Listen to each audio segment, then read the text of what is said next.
Hello students, आज हम 18 मार्च का सेकंड शिफ्ट वाला पेपर डिस्कस करने वाले, इवनिंग शिफ्ट वाला।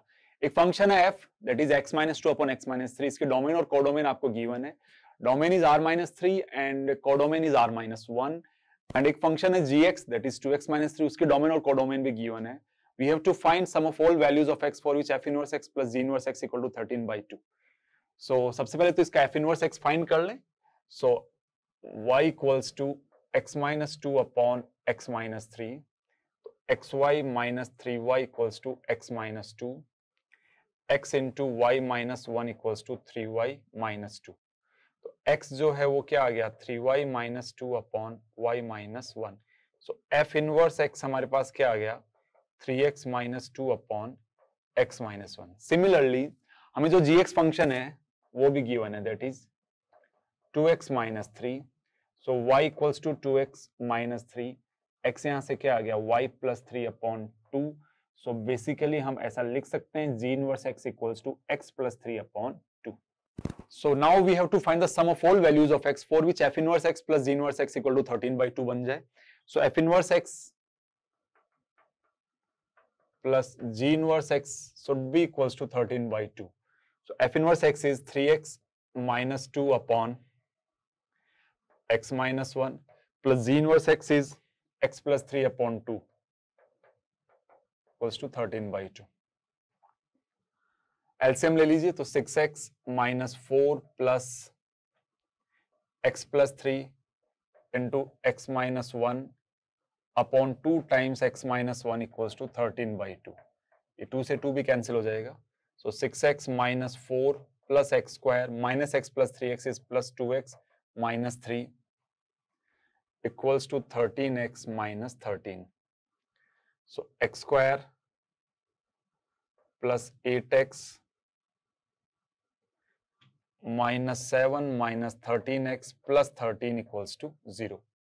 So x square 8x minus 13x is minus 5x plus 6 equals to 0। Let's say इसके रूट्स हैं x1 और x2। So हमें sum of values of x ही फाइंड करनी है। तो सम क्या आ गया sum of roots is x1 plus x2 that is equals to 5। Therefore 2 is the correct option. So next question में देखते हैं। ये भी बहुत ही आसान सा क्वेश्चन है। को बोला हुआ एक रिलेशन डिफाइंड है, एक real matrices n cross n कोई एक रिलेशन डिफाइन है a and b as a is related to b if and only if there exists a non singular matrix।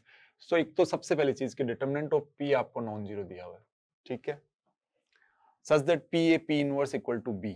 तो सबसे पहले हम चेक कर लेते हैं रिफ्लेक्सिव के लिए, ठीक है। सो फॉर रिफ्लेक्सिव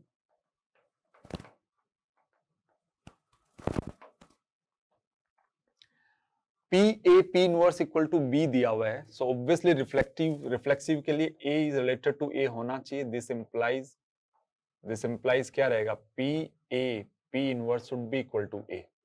ये ट्रू होना जरूरी है, ठीक है। ये होता है रिफ्लेक्सिव रिलेशन। सो है ना, अब ये कब ट्रू रहेगा हमें क्लियरली दिख रहा है कि this can be true only, this can be true if P equals to identity matrix. अगर P आइडेंटिटी मैट्रिक्स है तो ये क्या बन जाएगा IA। आइडेंटिटी मैट्रिक्स का इनवर्स I बनता है। सो ये A इक्वल्स टू A आ रहा है। दैट मीन्स ये रिफ्लेक्सिव रिलेशन तो है। क्लियर है कि रिफ्लेक्सिव रिलेशन तो ये पक्का रहेगा। So this is a reflexive relation।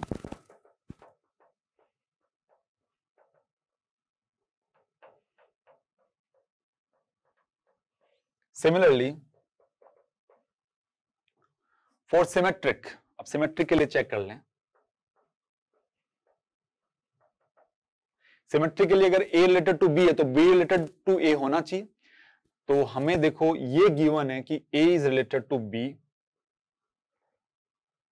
if and only if there exists a non-singular matrix PA P inverse equal to B। ये तो ट्रू है। सो अगर हम ये प्रूव कर पाए कि B is related to B A, सो ये क्या बनना चाहिए P B P inverse equal to A आना चाहिए। This should be true. ये हमें प्रूव करना है। देखो जो गिवन इंफॉर्मेशन है हमारे पास क्या है कि P A P inverse equal to B है। क्लियर है? अगर P इनवर्स B है तो अपन एक काम करते हैं, इस पूरी इक्वेशन को पहले P से प्री मल्टीप्लीकेशन कर दें, या आप ऐसे मान लीजिए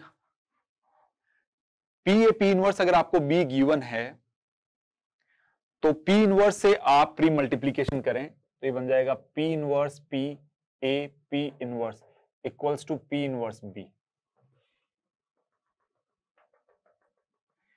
So we know that P inverse into P is I and I into A is A.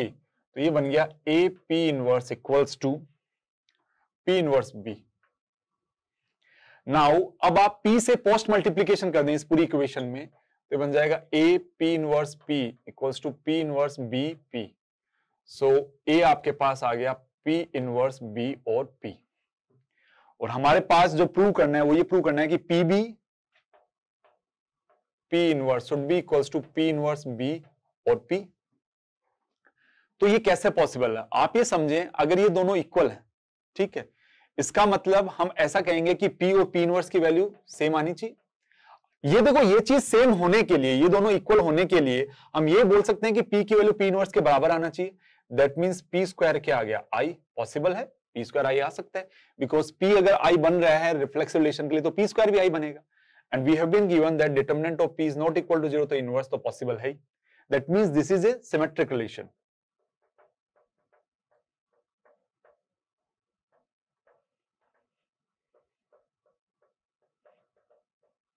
So अब transitive relation के लिए देखते हैं।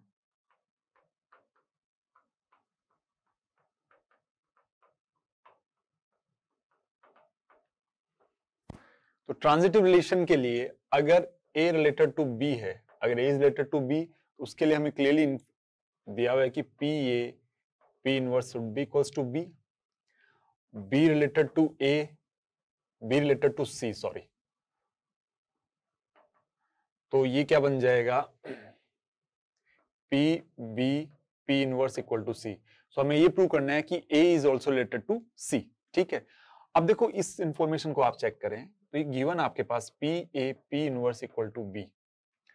इस पूरी इक्वेशन को अगर मैं P से प्री मल्टीप्लीकेशन कर दूं तो ये बन जाएगा P square A P inverse equal to PB। P inverse से पोस्ट मल्टीप्लीकेशन कर दूं तो P square A P inverse into P inverse equal to PB P inverse. So ये बन गया P square A P square whole inverse equals to C। So यहां से हम ऐसा कह सकते हैं कि A is related to C. Therefore, this is a transitive relation. R is a transitive relation. अगर ऐसा है, इसका मतलब कोई रिलेशन अगर रिफ्लेक्सिव भी है, सिमेट्रिक भी और ट्रांजिटिव है, तो रिलेशन को हम क्या बोलते हैं? Equivalence relation. That means 2 is our correct option. So next question देखते हैं, बहुत ही आसान सा सवाल है लिमिट कंटिन्यूटी का। एक फंक्शन दिया हुआ है which is continuous at x equal to 0 and we have to find the value of a plus b, and we know that if the function is continuous at a particular point then left hand limit right hand limit और उस function की उस particular point पे जो value आती है वो सब सेम आना चाहिए, तभी हम कंटिन्यूस बोलते हैं। तो x इक्वल टू 0 पे कंटिन्यूस है तो पहले हम limit extending to 0 minus find कर लेते हैं। उसके करस्पॉन्डिंग जो फंक्शन की डेफिनेशन है वो है a plus 1x sine of a plus 1x plus sine 2x upon 2x। ये सो ये बन जाएगा limit extending to 0 minus sine of a plus 1x upon 2x plus limit extending to 0 minus sine 2x upon 2x।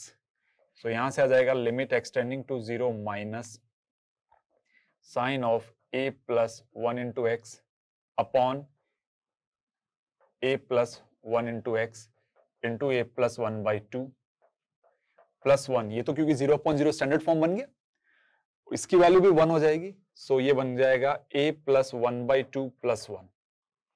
सो ये actual में क्या आ गया आपके पास? a plus 3 upon 2, that is limit extending to 0 minus, that is a plus 3 upon 2। हम ये जानते हैं कि limit extending to 0 minus should be equals to f of 0 and we have been given that f of 0 equal to b, that should be equals to a plus 3 by 2। Similarly limit extending to 0 plus हम find कर लें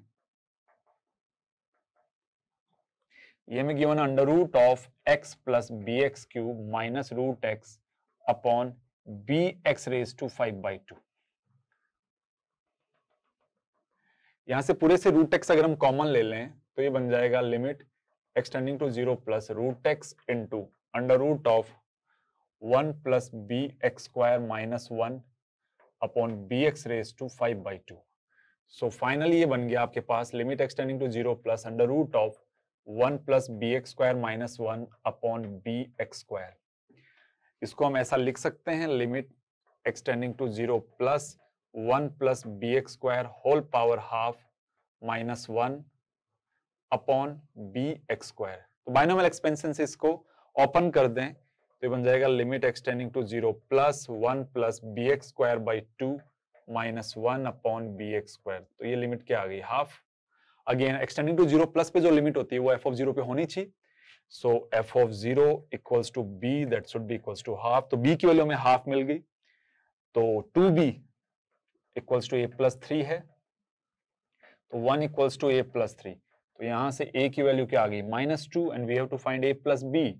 तो -2 plus half that is equals to -3/2। That means 3 is the correct option. Next question का solution देखते हैं। ये भी बहुत इजी सा सवाल है। एक सीरीज है ट्विन ऑब्जर्वेशंस की, half of them are equal to a and half of them are equal to -a। So also by adding a constant b in each of these observations, the mean and standard deviation of new set becomes 5 and 20 respectively. The value of a square plus b square ये हमसे पूछा हुआ है। So हम सबसे पहले तो x बार अगर फाइंड करें तो हम ये जानते हैं x bar is sigma xi upon 2n। इसमें क्लियरली मेंशन है कि इसके 2n ऑब्जर्वेशंस में से n ऑब्जर्वेशंस तो प्लस a हैं, बाकी ऑब्जर्वेशंस क्या बन गए, -a। तो ये तो a plus a plus a, n observation तो ये हो जाएंगे -a plus a plus a upon 2n। तो ये तो 0 बन जाएगा। सो x बार की वैल्यू हमारे पास 0 आ गई। Now let's find sigma x whole square that is equal to sigma xi whole square upon 2n minus x bar whole square, ये होता है formula. Again xi whole square, इस बार तो क्योंकि हाफ ऑब्जर्वेशन सही थे, हाफ ऑब्जर्वेशन माइनस है, इसलिए x बार तो आपका 0 आ गया था, मीन क्लियर है। और जो स्टैंडर्ड डिविएशन है उसके अंदर स्क्वायर लेना है हर एक ऑब्जर्वेशन का, तो सब एडअप हो जाएंगे। तो ये बन जाएगा a square plus a square plus a square upon 2n, ये तो 0 है। This is sigma x whole square. So sigma x whole square, तो ये भी a स्क्वायर ही बन जाएगा बिकॉज ये 2n टाइम्स a स्क्वायर। तो यहां से सिग्मा x की वैल्यू हमारे पास क्या आ गई, a। अब आगे का फाइंड करते हैं। हमें बोला हुआ है कि अगर अब हर एक ऑब्जर्वेशन में अगर हम b ऐड कर दें तब इसका जो मीन और स्टैंडर्ड डिवीएशन है एक्चुअल में 5 and 20 बन जाता है। तो हर एक ऑब्जर्वेशन में अगर मैं b ऐड करूं तो अगेन इस बार जो हम y बार लिख रहे हैं, जो नए ऑब्जर्वेशन का मीन निकाल रहे हैं, तो ये बन जाएगा a plus b plus a plus b plus a plus b plus b minus a plus b minus a, ऐसे रहेगा, plus b minus a upon 2n, ये आने वाला है। क्लियर है सबको ये चीज। सो y बार जो आपके पास आ गया, a तो सब जगह से कैंसिल हो जाएगा, a सब जगह से कैंसिल हो जाएगा, b 2n टाइम्स ऐड हो जाएगा, तो 2n times b upon 2n that is equals to ये b आ गया, ये y बार आ गया। इसकी वैल्यू आपको 5 दी हुई है, तो b आपके पास 5 आ गया। क्लियर है। नाउ अब जो स्टैंडर्ड डिविएशन अगर हम फाइंड करें नए का, तो sigma y whole square that is equals to क्या बन जाएगा, sigma yi whole square upon 2n minus y bar whole square. Again इसको अगर हम चेक करें तो कि ये क्या बन जाएगा, देखो पहले वाले में तो a plus b whole square plus a plus b whole square plus a plus b whole square, ये तो n टाइम्स होगा। देन आपका बन जाएगा a माइनस बी या b माइनस a, ऐसे कर लीजिए, ये प्लस ले लीजिए, इसको माइनस ले लीजिए, plus b minus a whole square plus b minus a whole square upon 2n minus y bar whole square. तो ये माइनस y बार तो की वैल्यू तो क्या आ गई, 25 ही है। क्लियर है, y बार या b स्क्वायर लिख दीजिए, ऐसे आ गया। अब यहां से आप देखें sigma y whole square equals to, आपको क्लियरली दिख रहा है कि 2ab तो सब जगह से कैंसिल हो जाएगा, a स्क्वायर भी n time 2n times add होगा, b स्क्वायर भी 2n टाइम्स ऐड होगा, तो ये बन गया 2n times a square plus b square upon 2n minus b square, तो ये भी कैंसिल हो गया, तो ये क्या आ गया आपके पास a स्क्वायर ही आ जाएगा। तो सिग्मा y भी आपके पास क्या आ गया, a आ रहा है, तो सिग्मा x और सिग्मा y तो सेम आ गया, क्लियर है। और सिग्मा y हमें गिवन है दैट इज 20, a की वैल्यू आ गई 20, तो a square plus b square क्या बन जाएगा 400 plus 25 that is equals to 425, that means 1 is the correct option. Next question देखते हैं।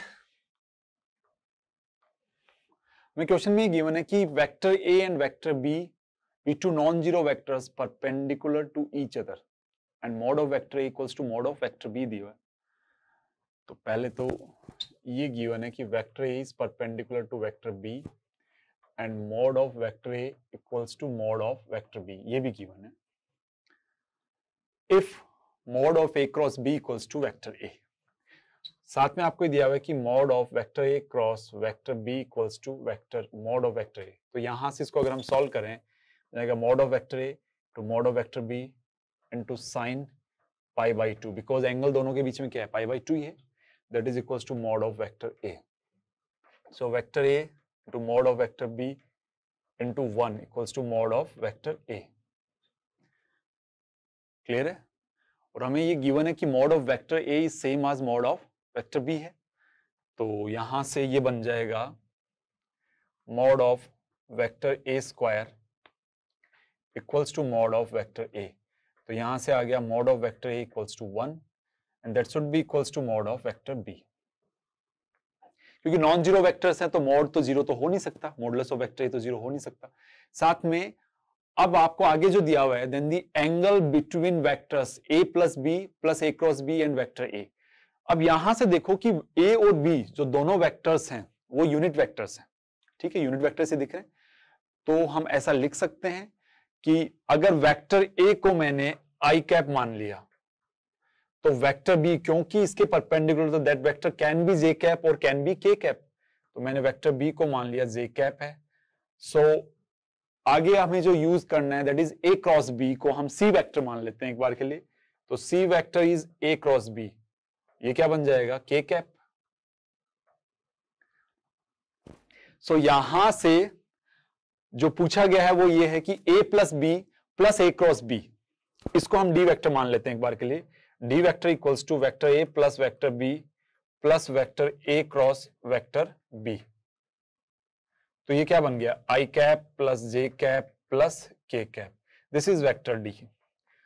तो जो हमें एंगल फाइंड करना है वो वेक्टर d और वेक्टर a के बीच में एंगल फाइंड करना है, तो vector d dot vector a equals to mod of vector d into mod of vector a into cos theta, तो d डॉट a करेंगे तो ये आ जाएगा i cap plus j cap plus k cap dot i cap equals to mod of vector d is √3 into 1 into cos theta, तो ये तो 1 ही बनेगा, 1 equals to √3 cos theta, so cos theta equals to 1 upon √3, that means theta equals to cos inverse 1 by √3, that means third is the correct option.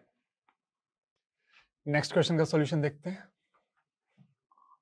हमें area under the curve का एक बहुत ही आसान सा सवाल है, we have to find the area bounded by the curve 4y square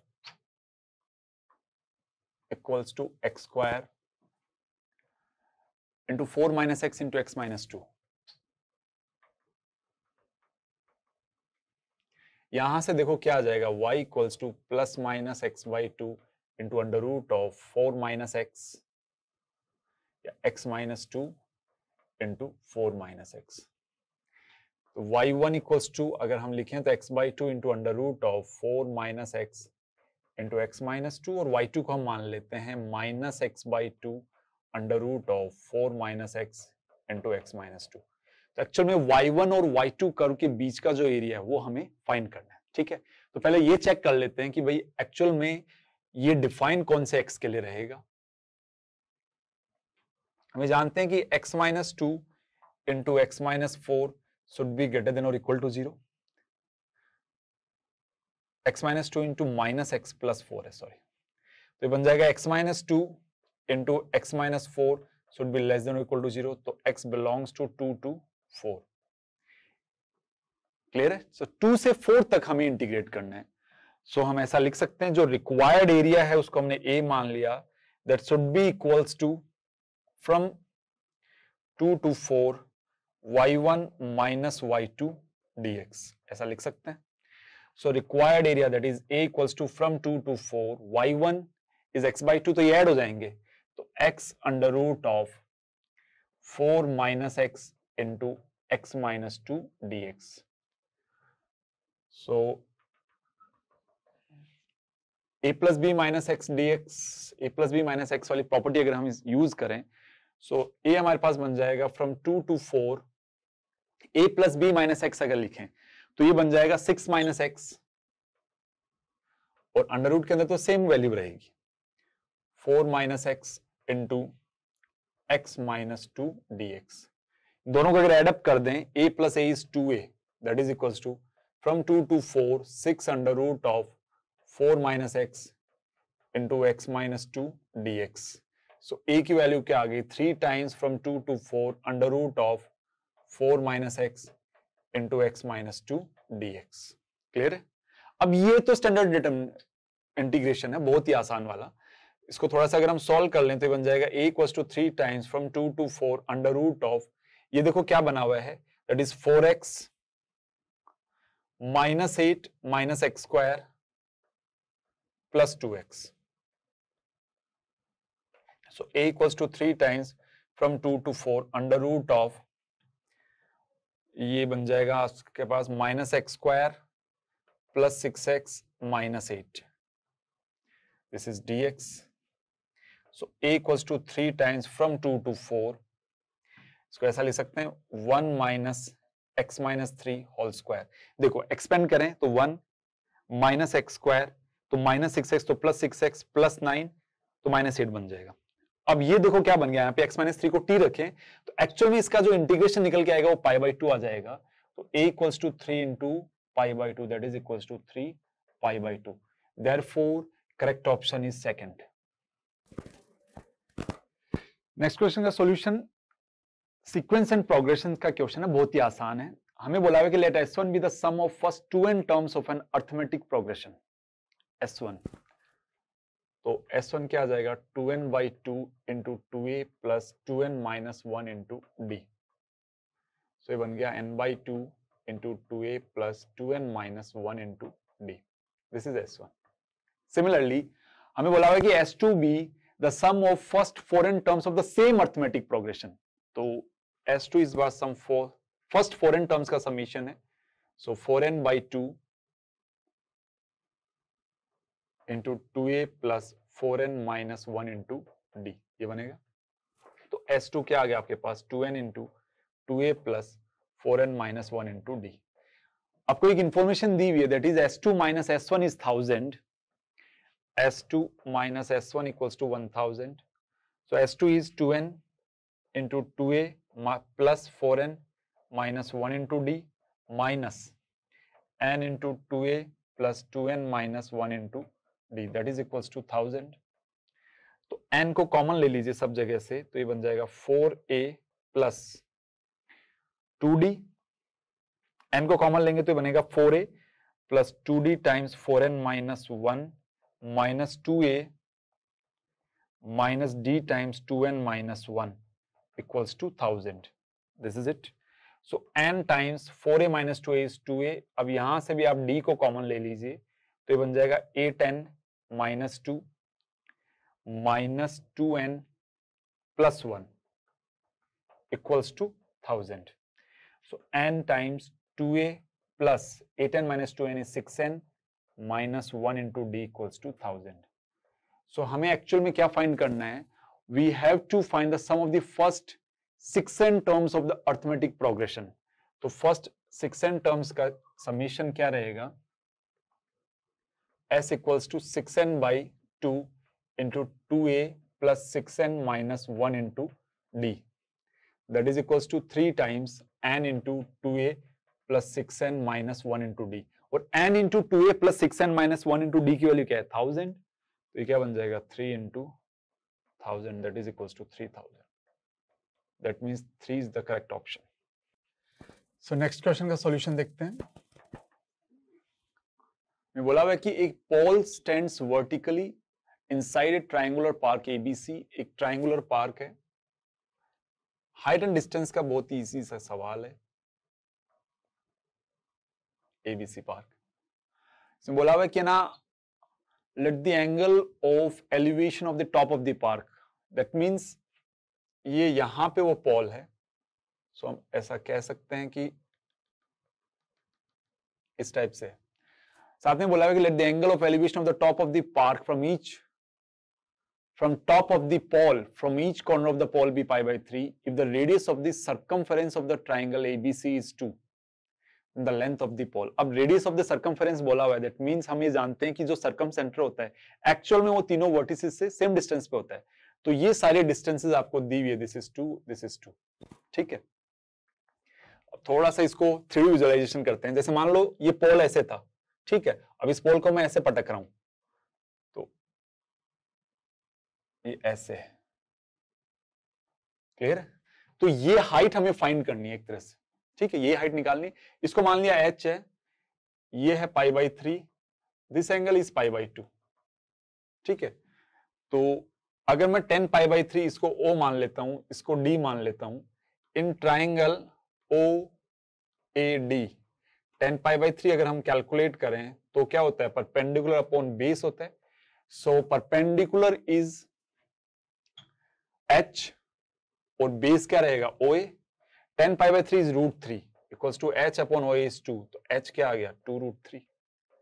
so which one is the correct answer. 2 is the correct option. So अब नेक्स्ट क्वेश्चन देखते हैं. डिफरेंशियल इक्वेशन का आई वुड से दैट ये question थोड़ा सा difficult था क्योंकि इसमें कैलकुलेशन ज्यादा है ना.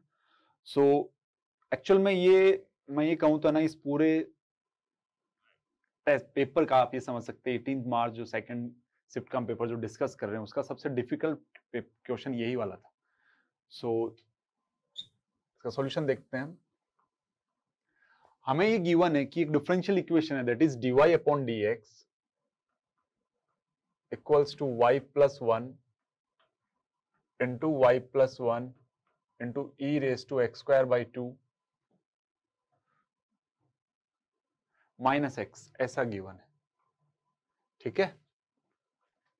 सो y प्लस 1 को लेट से हम t मान लें तो ये बन जाएगा dy upon dx equals to dt by dx. So ये बन जाएगा dt upon dx equals to t into t e raise to x square by 2 minus x.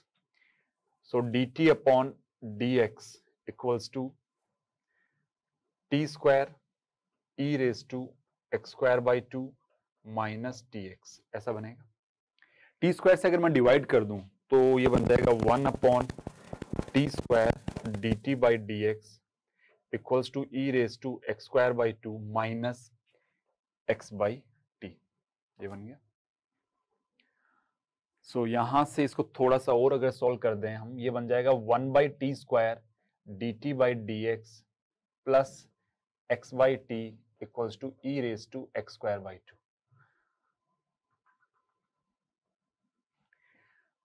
और फिर से अगर हम ले 1 अपॉन टी को u मान लेते हैं लेट्स से.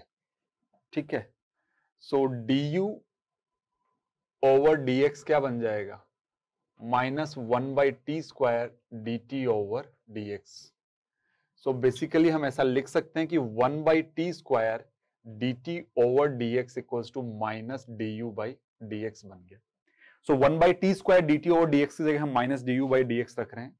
ये बन जाएगा minus d u over d x. 1 by t की जगह u plus u x equals to e raise to x square by 2. Minus से मल्टीप्लाई कर दें, ये बन गया d u over d x minus u x equals to minus e raise to x square by 2. अब ये तो standard form बन गया. ये होता है d y by d x plus p x of y equals to qx। Clear है, ये स्टैंडर्ड फॉर्म है। तो यहां से इसका जो IF that is integration factor क्या बन जाएगा, e raise to integration of px dx बनता है। So that is equals to e raise to px क्या है यहाँ पे minus x dx that is equals to e raise to minus x square by 2। This is our integration factor. So यहां से हमारे पास integration factor या ये मान लीजिए इंटीग्रेटिंग फैक्टर जो आया IF वो आ गया e raise to minus x square by 2। तो एक्चुअल में हमारे पास जो बन गया अब क्या बन जाएगा, u into e raise to minus x square by 2 equals to minus e raise to x square by 2 into e raise to minus x square by 2 dx, ये रहेगा। सो यहां से आ गया u upon e raise to x square by 2 equals to minus x plus c. E raise to minus x square by 2 और e raise to x square by 2 ये तो cancel out हो जाएगा। So integration of dx is minus x. अब यहां से देखो u की वैल्यू अगर हम सब्स्टिट्यूट करें that is 1 by t. So 1 upon t e raise to x square by 2 equals to minus x plus c. And t हमने क्या माना हुआ था, t is 1 upon y plus 1। t हमने क्या ज्यूम किया हुआ था, 1 अपॉन वाई प्लस 1, या ये मान लीजिए वाई प्लस 1 ही माना हुआ था हमने। Y plus 1 into e raise to x square by 2 equals to minus x plus c. अब जो गिवन इंफॉर्मेशन है वहां से हम c की वैल्यू फाइंड करना चाह रहे हैं। देखो आपको जो क्वेश्चन में अदर इंफॉर्मेशन जो गिवन है वो ये है कि ना x की वैल्यू 0 से 2.1 के बीच में है and at x equal to 1 हमें इसका डिफरेंशिएशन कैलकुलेट करना है और साथ में आपको ये गिवन है कि y ऑफ 2 की वैल्यू 0 है, y ऑफ 2 इक्वल्स टू 0 है। That means at x equals to 2 y क्या बन रहा है 0, तो x की वैल्यू 2 पे y 0 बन रहा है, तो 1 अपॉन y0 तो ये बन जाएगा e raise to 4 by 2 that is e square that is equals to minus 2 plus c। तो c की वैल्यू क्या आ गई 2 plus 1 upon e square. c हमें मिल गया that is 2 plus 1 upon e square. तो इस इक्वेशन में अगर हम सब्स्टिट्यूट करें ये हमारे पास थी 1 upon y plus 1 into e raise to x square by 2 equals to minus x plus c that is 2 plus 1 upon e square. So यहां से आ जाएगा 1 upon y plus 1 equals to minus x into e raise to x square by 2 plus 2 into e raise to x square by 2 plus e raise to x square by 2 upon e square. So यहां से बन जाएगा y plus 1 equals to 1 upon minus x e raise to x square by 2 plus 2 e raise to x square by 2 plus e raise to x square by 2 upon e square, ये रहेगा। So we have to find dy by dx at x equals to 1। सो इसका differentiation करें अगर हम तो वो देखो थोड़ा सा इसकी कैलकुलेशन ज्यादा है डिफरेंशिएशन में।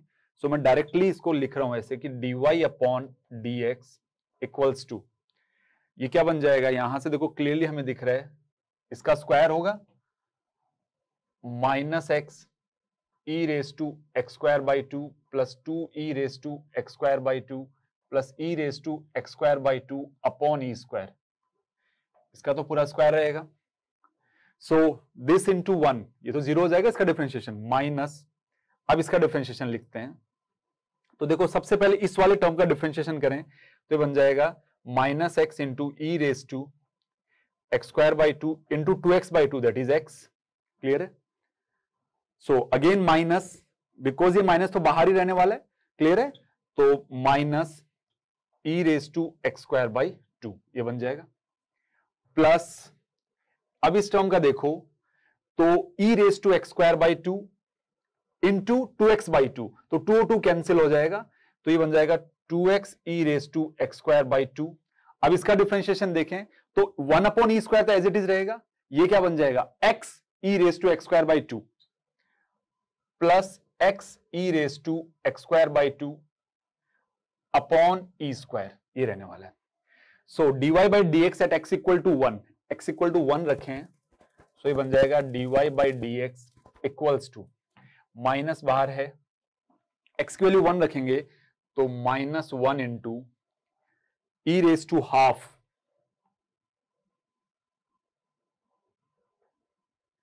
Minus e raise to half ये रहेगा, plus 2 e raise to half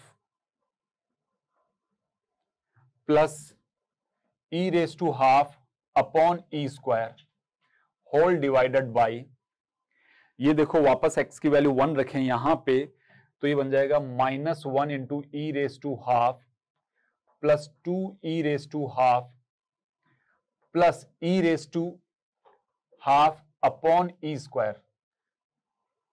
अब इसका डिनोमिनेटर का जो है, डिनोमिनेटर का तो आपको स्क्वायर करना है। सो यहां से हमारे पास dy अपॉन dx की जो वैल्यू है देखो वो क्या आ जाएगी, माइनस ऑफ, अगर न्यूमरेटर की बात करें तो minus e raise to half plus 2 e raise to half, ये तो कैंसिल हो जाएगा। आपके पास आ जाएगा 1 upon e raise to 3/2 whole divided by, again minus e raise to half और ये तो ई रेस टू हाफ बचेगा, e raise to half plus 1 upon e raise to 3/2 whole square ये रहेगा। So dy upon dx equals to -1 upon e raise to 3/2 upon, LCM ले लीजिए, e square plus 1 whole square upon e raise to 3/2 whole square. सो ये बन गया dy upon dx equals to minus e raise to 3/2 upon e square plus 1 whole square. Therefore third is the correct option. Next question देखते हैं।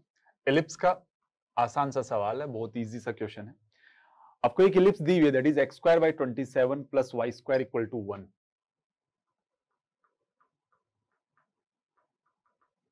हमें question में ये बोला हुआ है कि ना, let A B tangent be drawn to the ellipse. अब एक पॉइंट है जिसके ऊपर टेंजेंट हम ड्रॉ कर रहे हैं, that is 3√3 cos theta comma sine theta.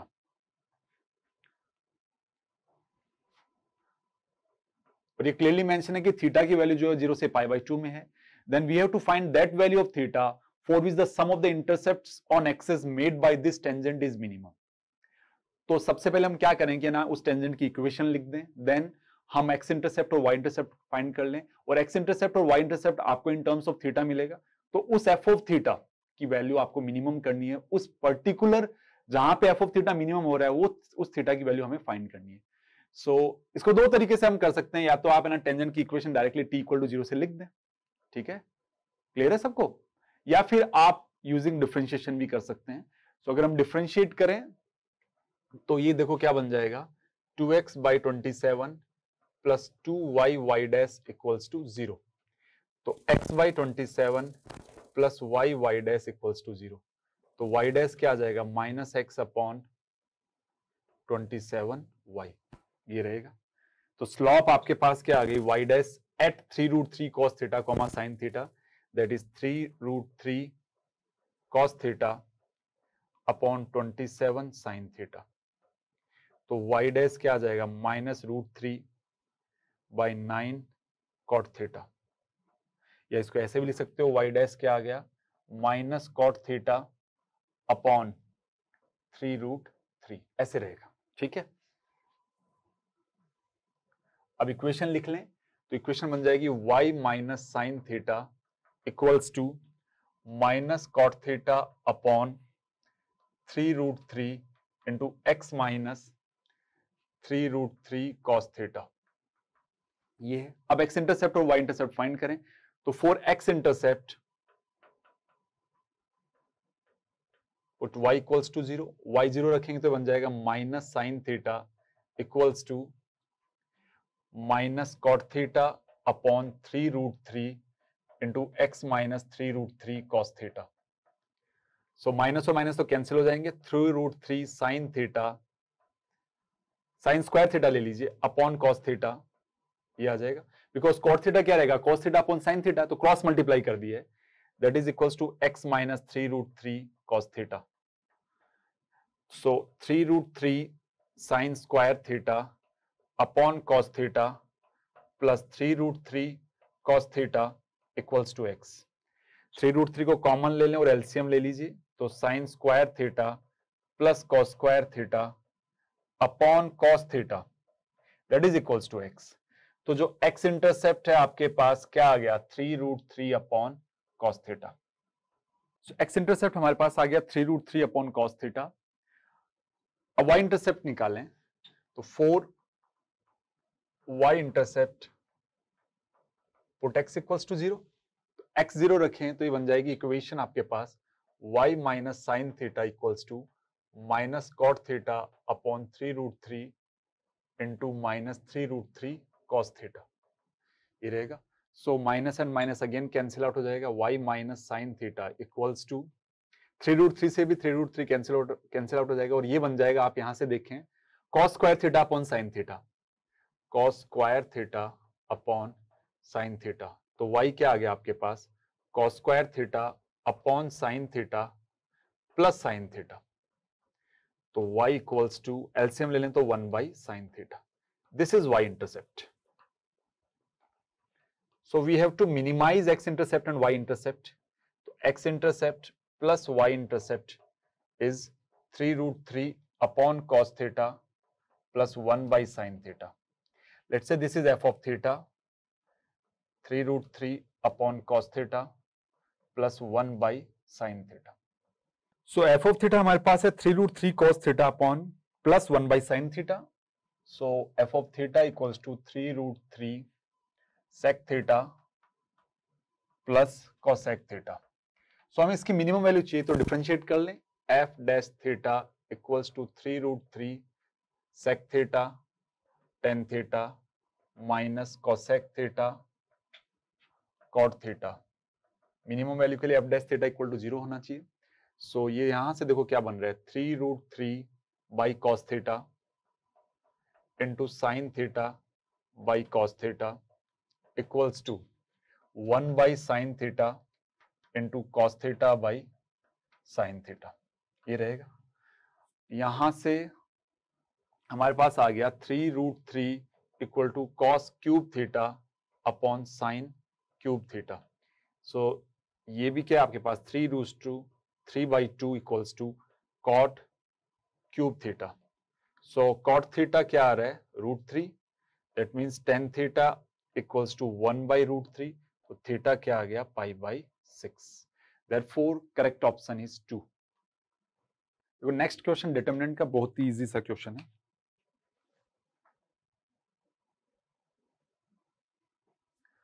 बोला let the system of the equations 4x plus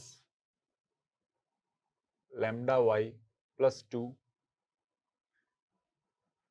equals to 0 plus 2z, this is 2z, sorry. Next one is 2x minus y plus z equals to 0, mu x plus 2y plus 3z equals to 0। अब ये तो clearly दिख रहा है कि एक homogeneous system of equation है। अब इस सिस्टम ऑफ जो लीनियर इक्वेशन गिवन है इसके नॉन ट्रिवियल सॉल्यूशन आने चाहिए। नॉन ट्रिवियल मतलब अपार्ट फ्रॉम ओरिजिन और भी सॉल्यूशंस होने चाहिए, दैट मींस इसके इनफाइनाइट सॉल्यूशंस रहेंगे। तो इनफाइनाइट सॉल्यूशंस के लिए डिस्क्रिमिनेंट या डी मान लीजिए, डिटरमिनेंट क्या आना चाहिए 0। Then which of the following is true, तो डी को 0 कर दीजिए डायरेक्टली।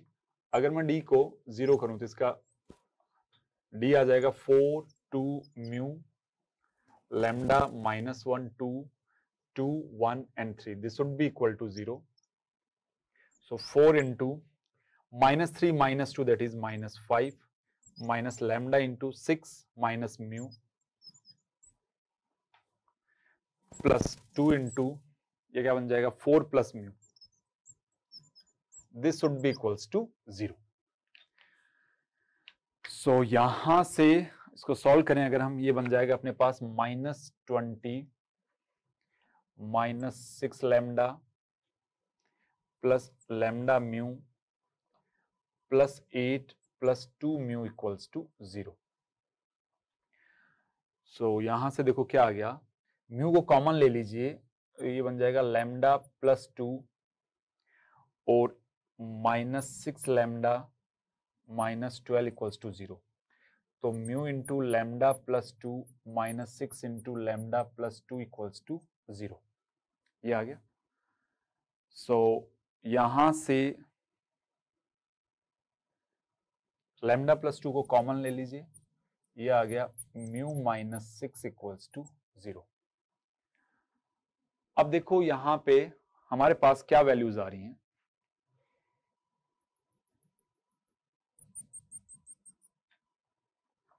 तो म्यू की वैल्यू आ गई आपके पास 6 एंड लैम्डा इक्वल्स टू -2, ये निकल के आ गया। ऑप्शंस में देखो म्यू इक्वल्स टू 6 एक ही ऑप्शन है, क्लियर है, और लैम्डा बिलोंग्स टू आर या लैम्डा इक्वल्स टू 2 और mu belongs to R. That means अब आपके पास थर्ड या फोर्थ ऑप्शन में से कोई एक ऑप्शन रहेगा। तो अब यहां से देखें, अगर मैं लैम्डा की वैल्यू लेट्स से मैंने -2 लिया, let's say lambda equals to -2, तो देखो इक्वेशन क्या बन जाएगी, 4x minus 2y plus 2z equals to 0 and 2x minus y plus z equals to 0, ये आ गया। सो यहां से देखो ये दोनों इक्वेशन सेम ही है। अगर मैं इस इक्वेशन में से फर्स्ट में से 2 को कॉमन ले लूं तो एग्जैक्टली वो की वो इक्वेशन बन रही है। दैट मीन्स ये दोनों जो प्लेन्स है एक्चुअल में ओवरलैपिंग प्लेन्स हैं, ओवरलैपिंग प्लेन्स है, तो इसका अपार्ट फ्रॉम 0 बहुत सारी सॉल्यूशंस रहने वाले हैं। तो यहां से मैं ये कह सकता हूं कि लैम्डा की वैल्यू तो कुछ भी ले सकते हैं, लैम्डा की वैल्यू तो हम कुछ भी ले सकते हैं। देखो दूसरी, आप ये जो थर्ड इक्वेशन है इसके अंदर लैम्डा है ही नहीं, है ना, समझ में आ रही बात ये सबको। तो यहां हम क्लियरली एक चीज हमें पता चल गई कि भाई अगर हम लैम्डा की वैल्यू -2 लेते हैं तो हमारे पास ये दोनों की दोनों इक्वेशंस कैसी आ जाएंगी, ओवरलैपिंग। दोनों की दोनों प्लेन की इक्वेशंस एग्जैक्टली एक ही प्लेन को रिप्रेजेंट कर रही हैं। दैट मींस वो ओवरलैपिंग प्लेन्स रहेंगी। ओवरलैपिंग प्लेन्स के इनफाइनाइट पॉइंट ऑफ इंटरसेक्शंस होंगे। अब infinite point of intersections apart from origin वो भी आने वाले हैं, ये समझ में आ गई। तो यहां से हम ऐसा कह सकते हैं कि लैम्डा की वैल्यू आप कुछ भी ले लीजिए, लेकिन म्यू 100% 6 होना चाहिए, म्यू की वैल्यू 100% 6 आनी चाहिए। तो अपने पास जो ऑप्शन है mu equals to 6 and lambda belongs to R, therefore third is the correct option. Next question बहुत ही आसान है, एक्चुअल में प्रोबेबिलिटी का क्वेश्चन है, बाइनोमियल प्रोबेबिलिटी डिस्ट्रीब्यूशन। आपको बोला हुआ है कि late in a binomial distribution consisting of 5 independent trials probabilities of exactly 1 and 2 success। तो ये आपको गिवन है कि probability of exactly 1 success that is equals to 0.4096 and probability of exactly 2 success that is equals to 0.2048। let's say P denotes probability for exactly 1 success and let Q denotes, मतलब हम ये मान लेते हैं कि P plus Q is 1, ये for success है और ये फेलियर के लिए ये रहेगा। अब ऑब्वियसली सक्सेसफुल प्लस फेलियर मिलके ही 1 बनेगा। तो हम अगर फर्स्ट स्टेटमेंट लिखें तो ऐसा हो सकता है कि probability of x equal to 1 के लिए अगर हम लिखें तो ऐसा ही कुछ बनेगा। 5 में से कोई भी एक इवेंट ले लिया मैंने, into p raise to 1 into q raise to 4 that is equals to क्या आ रहा है 0.4096, ये बन रहा है। सो ये बन गया 5pq raise to 4 equals to 0.4096। This is probability of x equals to 1. Let's say this is equation number 1. Now similarly probability of x equal to 2 exactly 2 success के लिए 5 में से कोई भी 2 इवेंट्स ले लीजिए into p square into q cube that is equal to 0.2048. This is equation number 2. So 5c2 is 10 because 5 into 4 10 20, so 10 p square q cube equals to 0.2048। ये मान लीजिए इक्वेशन नंबर 2 है, इसको रहने देते हैं। This is probability of exactly 2 success.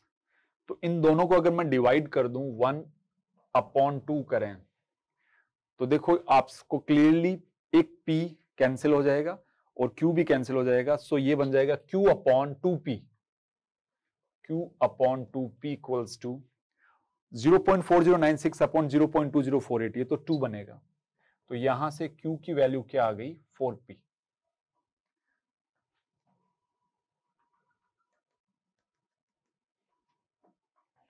q is 4p, इस equation में रख दें तो 5 P इक्वल्स टू 1, तो P की वैल्यू क्या आ गई 1/5 और Q की वैल्यू क्या आ जाएगी 1 minus 1/5, that is equals to 4/5. So what we have to find? We have to find the probability of getting exactly 3 success. So probability of exactly 3 success equals to 5C3 into P cube into Q square. ये रहेगा. So that is equals to 5C3 same as 5C2, that is 10 into P cube 1/5 cube into 4/5 square. तो 10 into 16 upon 5 raised to 3 into 5 square, that is 32, एक 5 cancel हो जाएगा, upon 5 raised to 4, that is equals to 32 upon 625. Therefore third is the correct option. हमें given है कि 15 sin raised to 4 alpha plus 10 cos raised to 4 alpha equals to 6.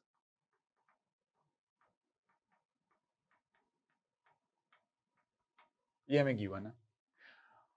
So we have to find the value of 27 sec raised to 6 alpha plus 8 cosec raised to 6 alpha. ये हमें find करना है.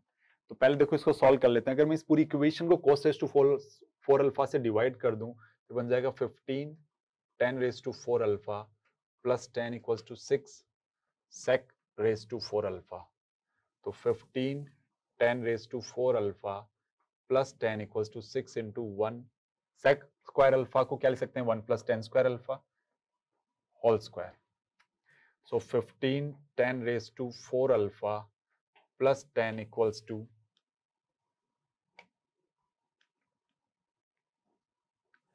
6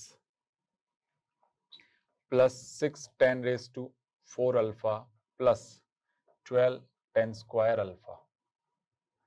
तो यहां से आ जाएगा 9 10 raised to 4 alpha minus 12 10 square alpha plus 4 equal to 0.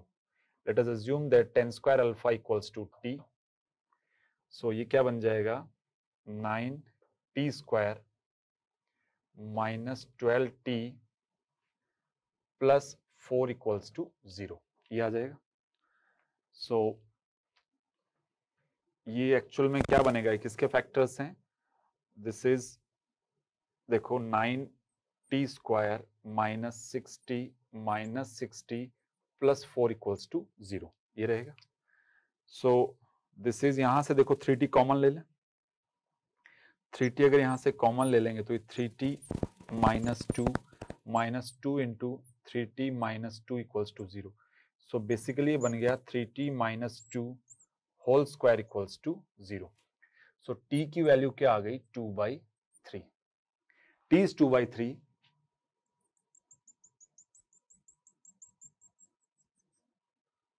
सो हमारे पास आ गया 10 स्क्वायर अल्फा इक्वल्स टू 2/3. सो यहां से हम ऐसा लिख सकते हैं कि 10 अल्फा की वैल्यू क्या आ गई प्लस माइनस √2 अपॉन √3. बेसिकली अब हमें कोसेक रेज टू 6 अल्फा की वैल्यू फाइंड करनी है और सेक रेज टू 6 अल्फा की वैल्यू फाइंड करनी है. तो cosec raise to 6 alpha that is perpendicular upon base. तो हाइपोटेन्यूज अगर हम फाइंड करें तो √5 आ जाएगा. ठीक है, तो sine alpha is base perpendicular upon hypotenuse plus minus √2 upon √5 ये रहेगा.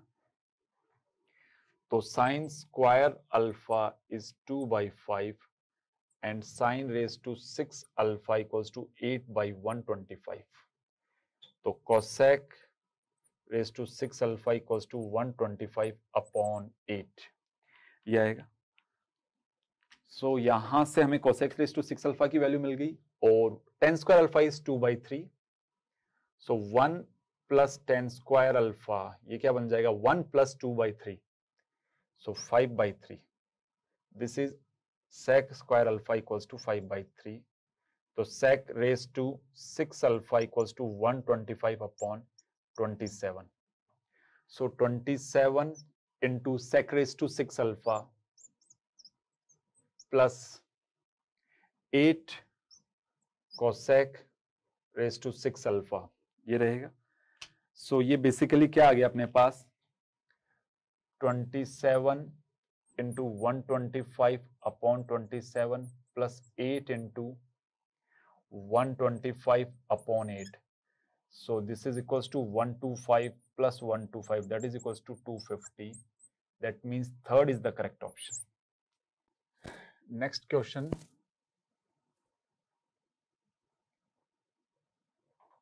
नेक्स्ट क्वेश्चन का सॉल्यूशन देखते हैं हम लोग। हमें गिवन है कि एक gx फंक्शन है that is from 0 to x f of t dt। एक gx फंक्शन गिवन है 0 to x f of t dt, ये भी हमें गिवन है। साथ में हमें ये बोला हुआ है कि ना अब ये जो फंक्शन f है ये एक्चुअल में 0 से 3 में कंटिन्यूअस है, ठीक है। सो सच दैट 1/3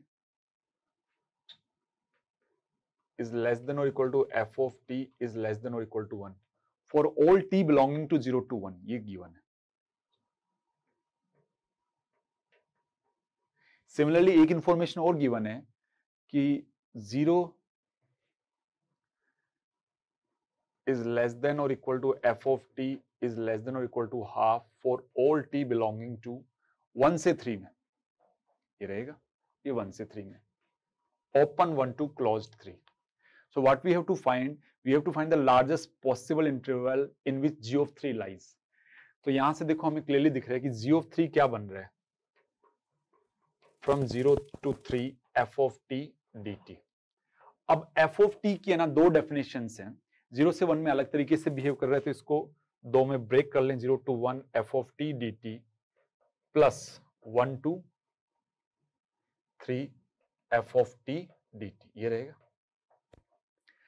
अब देखो मैं अगर पहले इस वाले पार्ट को सॉल्व करूं तो 0 to 1 f of t dt, अगर हम इसको सॉल्व करें तो ये एक्चुअल में f of t है वो 1/3 से 1 में लाई कर रहे हैं, तो क्या हो जाएगा 0 से 1 1/3 dt is less than or equal to from 0 to 1 f of t dt is less than or equal to 1 dt from 0 to 1। तो ये तो 1/3 बन जाएगा, so this implies 1/3 is less than or equal to 0 to 1 f of t dt is less than or equal to 1। Let's say this is equation number 1।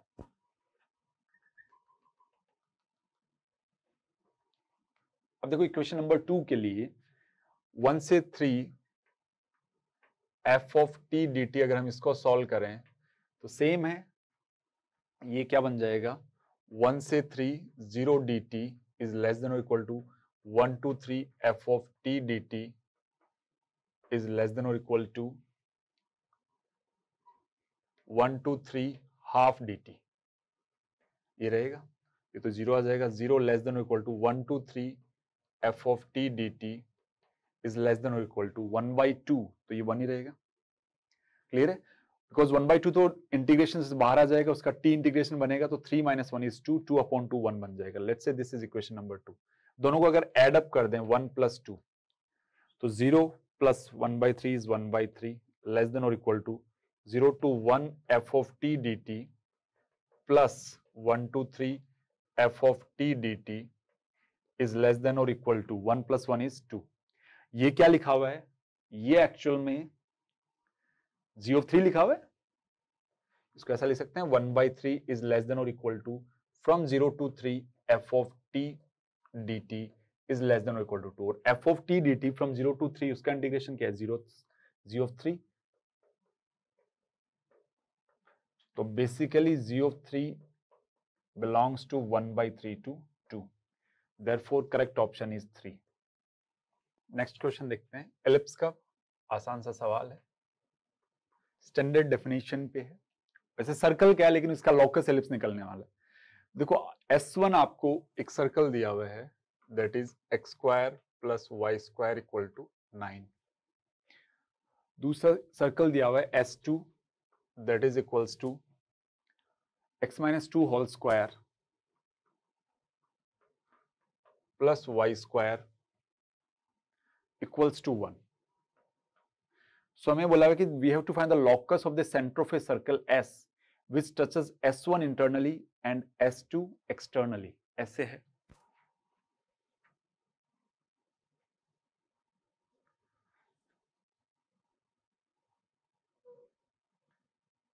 ये clearly हमें दिख रहा है कि S1 सर्कल है। इसका लेट से हमने सेंटर मान लिया C1, रेडियस मान लिया R1। अब जो दूसरा सर्कल है उसका देखो सेंटर 2,0 दिख रहा है, क्लियर है? तो वो एक्चुअल में ऐसा कुछ आएगा। इसका सेंटर मान लिया C2, रेडियस इज R2।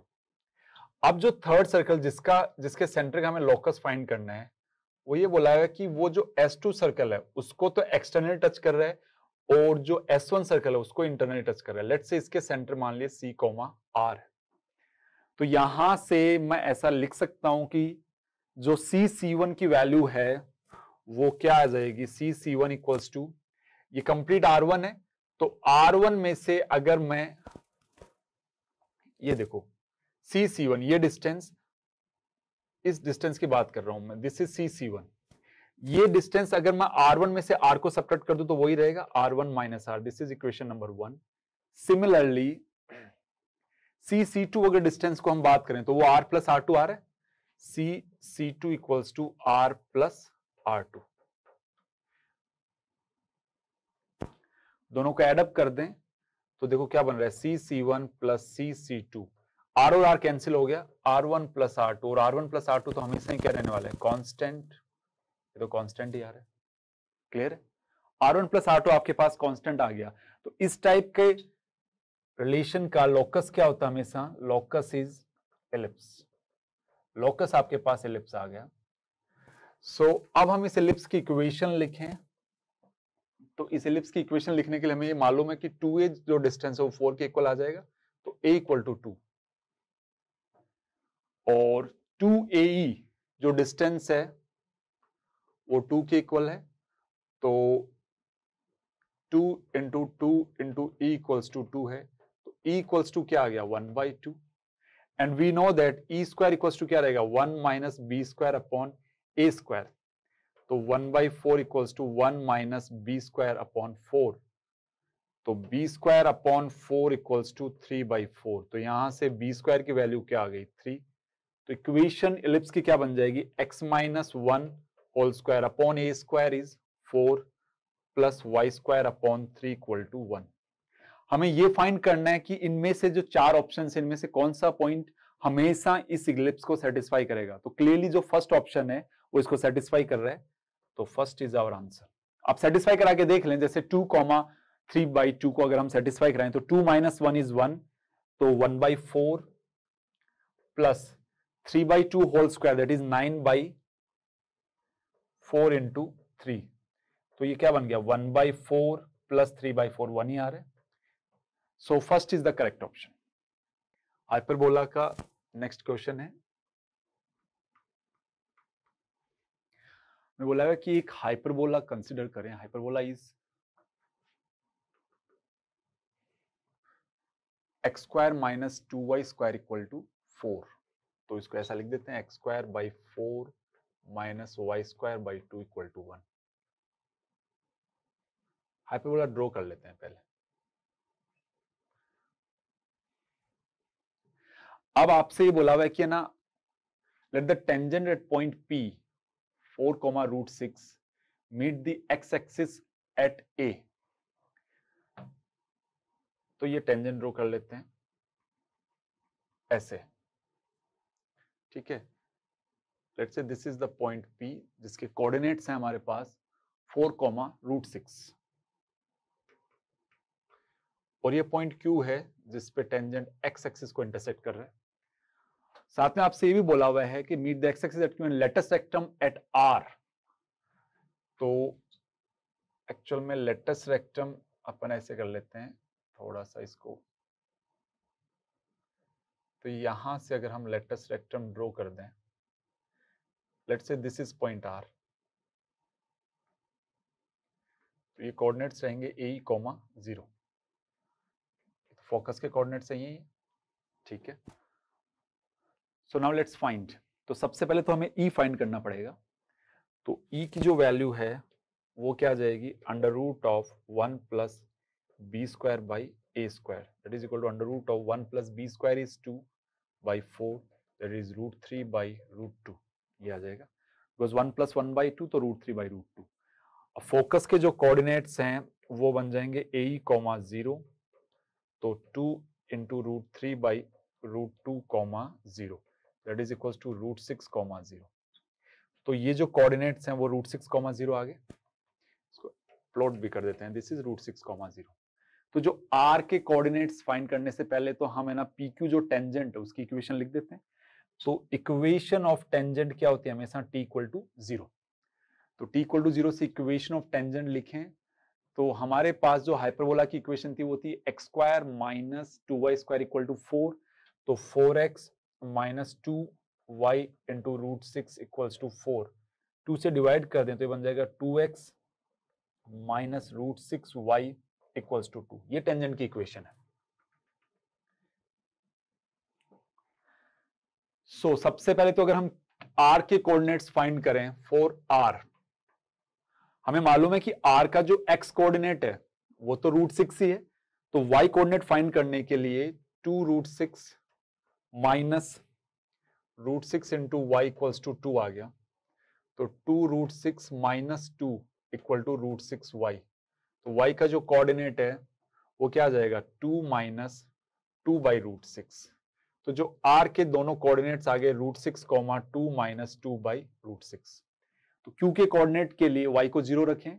अगर इसमें y को 0 रखेंगे तो q के कोऑर्डिनेट्स क्या आ गए, 1, 0। Now what we have to find, we have to find if f is the focus of h which is nearer to the point P then the area of QFR। तो हमें इसका area find करना है QFR। तो area of triangle क्या आ जाएगा, half into base into height. तो that is equal to half into base क्या है, √6 माइनस 1, ये बेस रहेगा, √6 minus 1 into height. Height is FR, FR का एक्स कोऑर्डिनेट तो सेम है तो ये बन जाएगा 2 माइनस 2 बाई √6। तो इसको अगर सॉल्व करें तो ये बन जाएगा 2√6 माइनस 2 प्लस 2 बाई √6, ये बन जाएगा। सो यहां से हमारे पास एरिया आ गया हाफ इंटू 2 बाई √6 माइनस 2। तो इसको अगर थोड़ा सा अगर हम सॉल्व करें तो ये बन जाएगा half into 12 plus 2 14 by √6 minus 4। So that is equals to 7 by √6 minus 2. That means correct option is 3. देखो नेक्स्ट क्वेश्चन कॉम्प्लेक्स नंबर का है, बहुत इजी सा क्वेश्चन है। आपको बोला हुआ है कि दो कॉम्प्लेक्स नंबर हैं, ओमेगा इज 1 माइनस √3 आयोटा। तो मॉड ऑफ ओमेगा क्या आ जाएगा, under root of 1 square plus √3 square that is equals to 2। साथ में आपको बोला हुआ है कि mod of Z into omega is 1। तो mod of Z into mod of omega is 1। तो मॉड ऑफ जेड क्या आ जाएगा, 1/2। साथ में आपको एक इंफॉर्मेशन और दी हुई है कि argument of z minus argument of omega that is equals to π/2। ऐसा लिख सकते हैं कि argument of z equals to π/2 plus argument of omega. तो बेसिकली जो हमारा कर्व है वो कैसा सा बन जाएगा, हम ऐसा बना सकते हैं कि ये तो हमारा है ओमेगा, जो भी कॉम्प्लेक्स नंबर है दिस इज ओमेगा, और एक कॉम्प्लेक्स नंबर है दिस इज जेड। इन दोनों के बीच में जो एंगल का डिफरेंस है वो ये है। तो हमें बेसिकली इस ट्राइंगल का एरिया फाइंड करना है। इसको P मान लीजिए, इसको Q मान लीजिए। So area equals to half into base into height. तो हाफ इंटू बेस क्या है, बेस कोई सा भी मान लीजिए OP इंटू हाइट कोई भी मान लीजिए OZ, so OQ। So half into OP distance is omega of mod of omega that is 2 into OQ distance is 1/2। कितना आ जाएगा, 1/2। therefore 1 is the correct option। so जो नेक्स्ट क्वेश्चन है वो एक्चुअल में वेक्टर्स का बहुत ही आसान सा सवाल है। और we have to find the projection of AB vector on AC vector. तो प्रोजेक्शन क्या हो जाएगा यहाँ से, projection equals to mod of AB vector into cos theta, and we have been given that mod of AB vector equals to 10, mod of AC vector equals to 7, and mod of BC vector equals to 10, sorry 8, this is 8. तो यहां से projection क्या आ जाएगा, that is equals to 10 cos theta. Now we have to find the value of cos theta, and we will find cos theta using cosine rule. So cos theta equals to mod of AB vector whole square plus mod of AC vector whole square minus mod of BC vector whole square upon 2 times mod of AB vector into mod of AC vector. So mod of AB vector is 10, that is 100 plus 49 minus 64 upon 2 into 10 into 7. तो ये कितना आ जाएगा 85 upon 2 into 10 into 7. So यहाँ से projection क्या रहेगा, projection equals to 10 into 85 upon 2 into 10 into 7, that is equals to 85 by 14. That means 4 is the correct option. Next question देखते हैं। से बोला हुआ है कि let the centroid of an equilateral triangle ABC be the origin, let one of the side of the equilateral triangle. So आपसे basically कोई भी एक साइड हमें इक्विलैटरल ट्रायंगल की गिवन है, that is x plus y equal to 3. Centroid is given, that is origin. But we have to find if r and r be the radius of circumcircle and incircle respectively of triangle ABC, then r plus r की value find करनी है। तो इन radius plus circum radius की length हमें find करनी है, ठीक है। तो हम ऐसा कर सकते हैं, देखो इन रेडियस हम यहाँ से इजीली फाइंड कर सकते हैं, क्योंकि हम जानते हैं कि इक्विलैटरल ट्रायंगल में सारे के सारे सेंटर्स कोइंसाइड करते हैं। तो एक्चुअल में हमें यह भी पता है कि जो इन रेडियस होती है, इन सेंटर जो होता है एक्चुअल में तीनों साइड से इक्वल डिस्टेंस पे होता है। तो r फाइंड करने के लिए अगर हम ये बोलें कि G0,0 जो पॉइंट है इसकी अगर हम यहाँ से इस लाइन से परपेंडिकुलर डिस्टेंस फाइंड कर लें तो वही r आएगा। तो बन जाएगा 0 + 0 - 3 upon √2, that is equals to 3 by √2. And we know that r equals to 4r sin a/2 sin b/2 into sin c/2. तो 3 by √2 equals to 4r into सभी एंगल 60 डिग्री है तो उसका हाफ क्या हो जाएगा 30 डिग्री। तो ये 1/2 into 1/2 into 1/2, सो ये बन जाएगा 3 upon √2 equals to 4r/2। तो r यहां से क्या आ गया 6 upon √2, so that is equals to 3 √2. What we have to find, we have to find capital R plus small r की वैल्यू हमें फाइंड करनी है, that is 3 √2 plus 3 by √2. So ये कितना बन जाएगा 9 upon √2. That means 2 is the correct option. So next question देखते हैं, बहुत ही आसान सा क्वेश्चन है।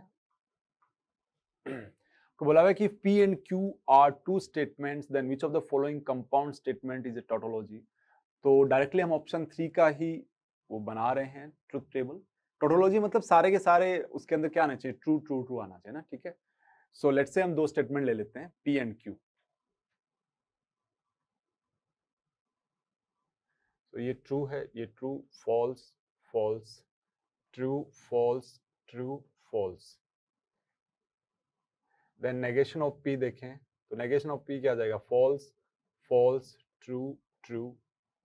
देन नेगेशन ऑफ Q देखें तो नेगेशन ऑफ Q क्या आ जाएगा फॉल्स ट्रू फॉल्स ट्रू। अब अगला देखते हैं, अगला है P implies Q। तो P implies Q, तो P implies Q के अंदर अगर फर्स्ट स्टेटमेंट ट्रू और सेकंड फॉल्स है तभी फॉल्स आएगा, बाकी सब कंडीशंस में ट्रू रहेगा। तो ये आ जाएगा true, this is false, this is true and this is true. So next क्या है, P implies Q and negation of Q। P implies Q and negation of Q। सो इसमें क्या रहेगा false false false true। Next है P implies Q and negation of Q implies negation of P।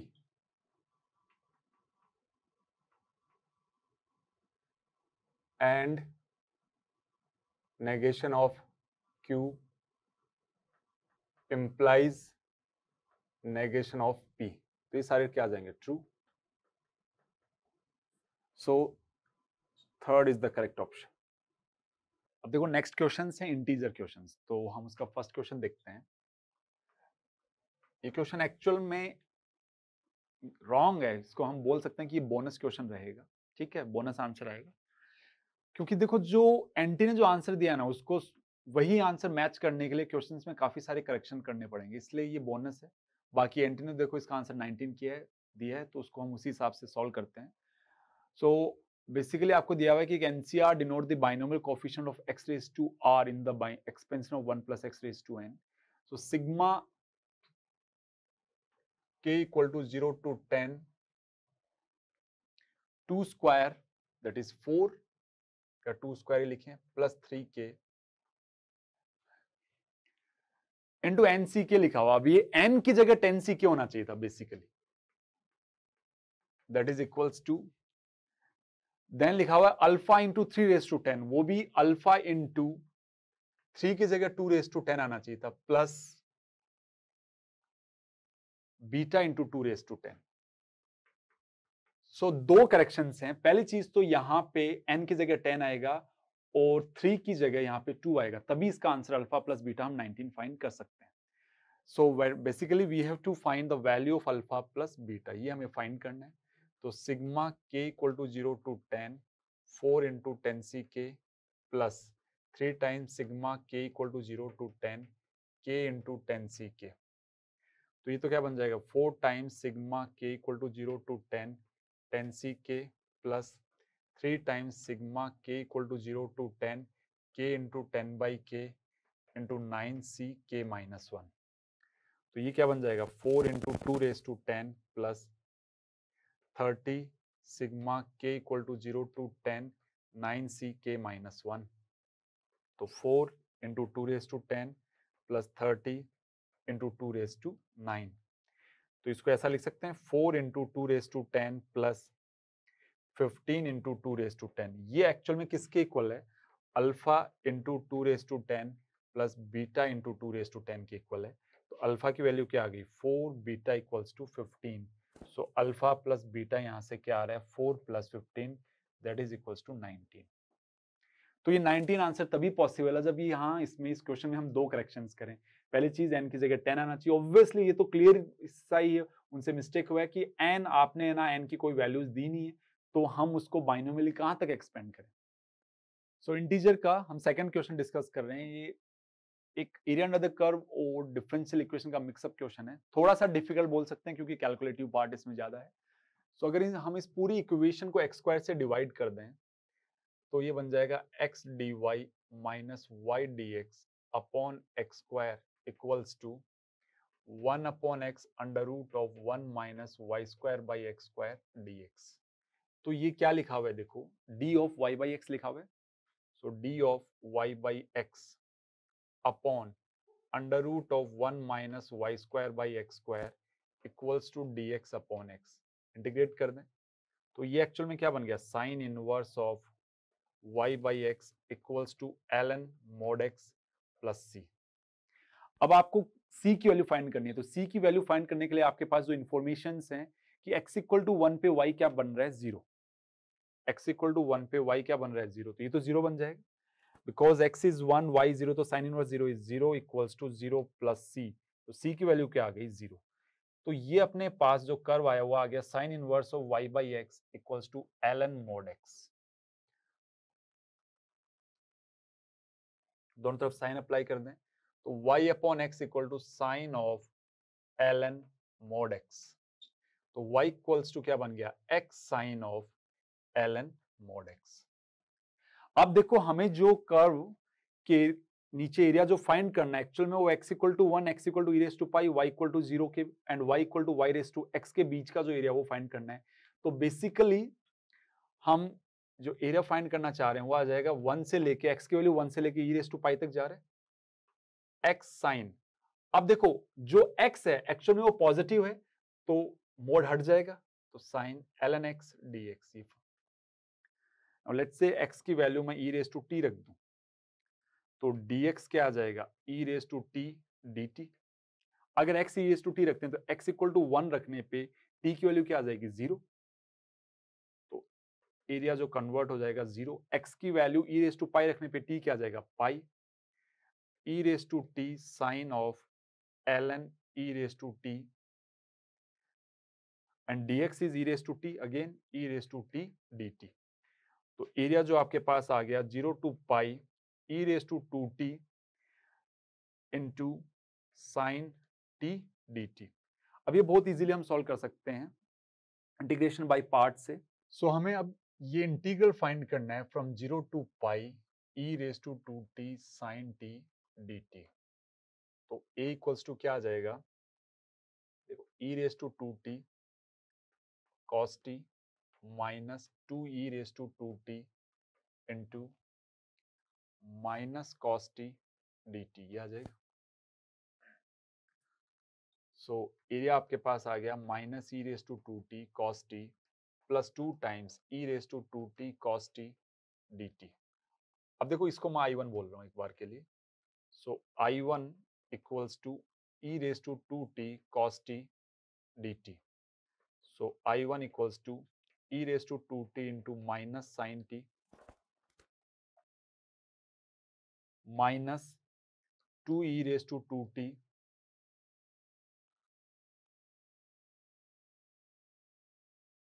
Into cos t dt, ये बनेगा।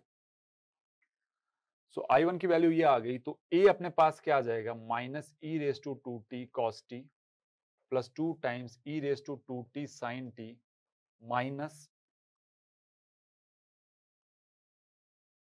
2 times e raise to 2t cos t, sorry ये cos t नहीं रहेगा, ये sin t बनेगा ना, क्योंकि cos t का इंटीग्रेशन क्या बन जाएगा, sin t। तो ये भी sin t ही रहेगा, sin t dt ऐसे आ जाएगा।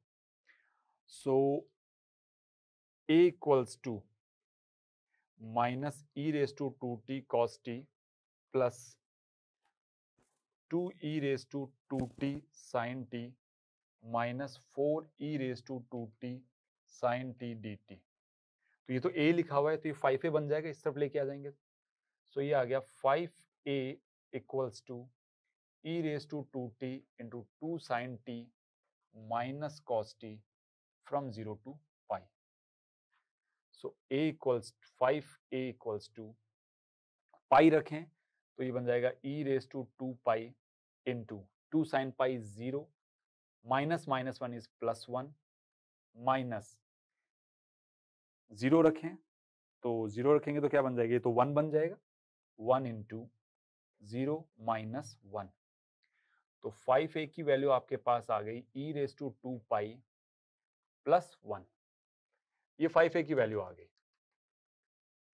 तो जो a है वो बन जाएगा 1/5 into e raise to 2 pi plus 1, that is e raise to 2 pi upon 5 plus 1/5। और ये आपको जो एरिया दिया हुआ वो एक्चुअल में क्या दिया हुआ है, this is equals to alpha e raise to 2 pi plus beta. तो यहां से क्लियरली दिख रहा है कि अल्फा की वैल्यू क्या आ गई 1/5 एंड बीटा की वैल्यू क्या आ गई 1/5। What we have to find, we have to find the value of 10 times alpha plus beta, that is 10 into 1/5 plus 1/5, that is equal to 10 into 2/5, that is equals to 4। So next question का solution देखते हैं। बोला हुआ है कि एक px है polynomial of degree 3 which vanishes at x equal to -3.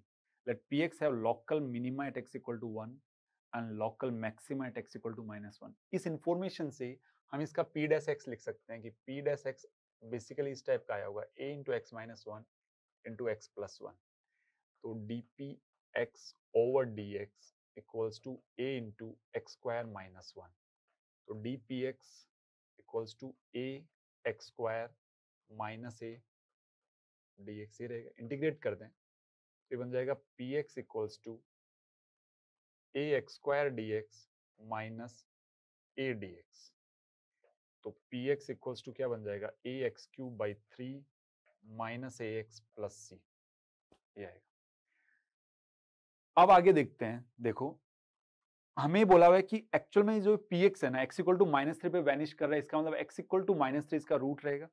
तो हमें ये भी इंफॉर्मेशन मालूम है कि p of -3 equal to 0। So a into -3 whole cube upon 3 minus a into -3 plus c equals to 0 आएगा। तो -27 अपॉन 3 तो -9a plus 3a plus c equals to 0।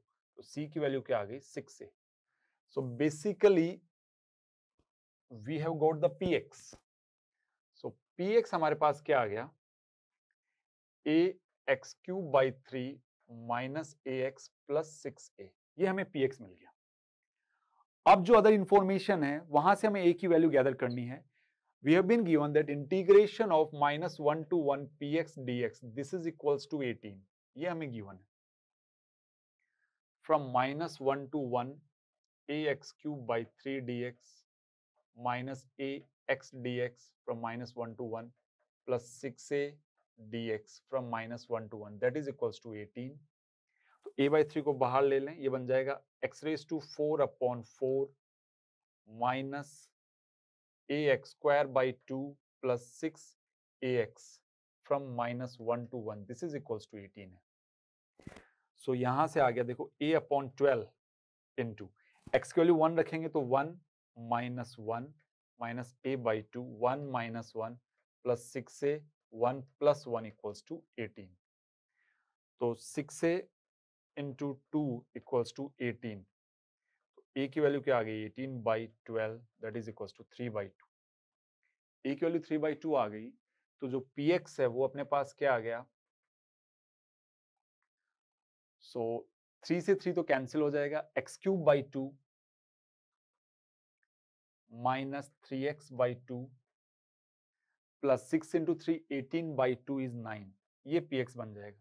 What we have to find, we have to find the sum of all the coefficients of the polynomial px।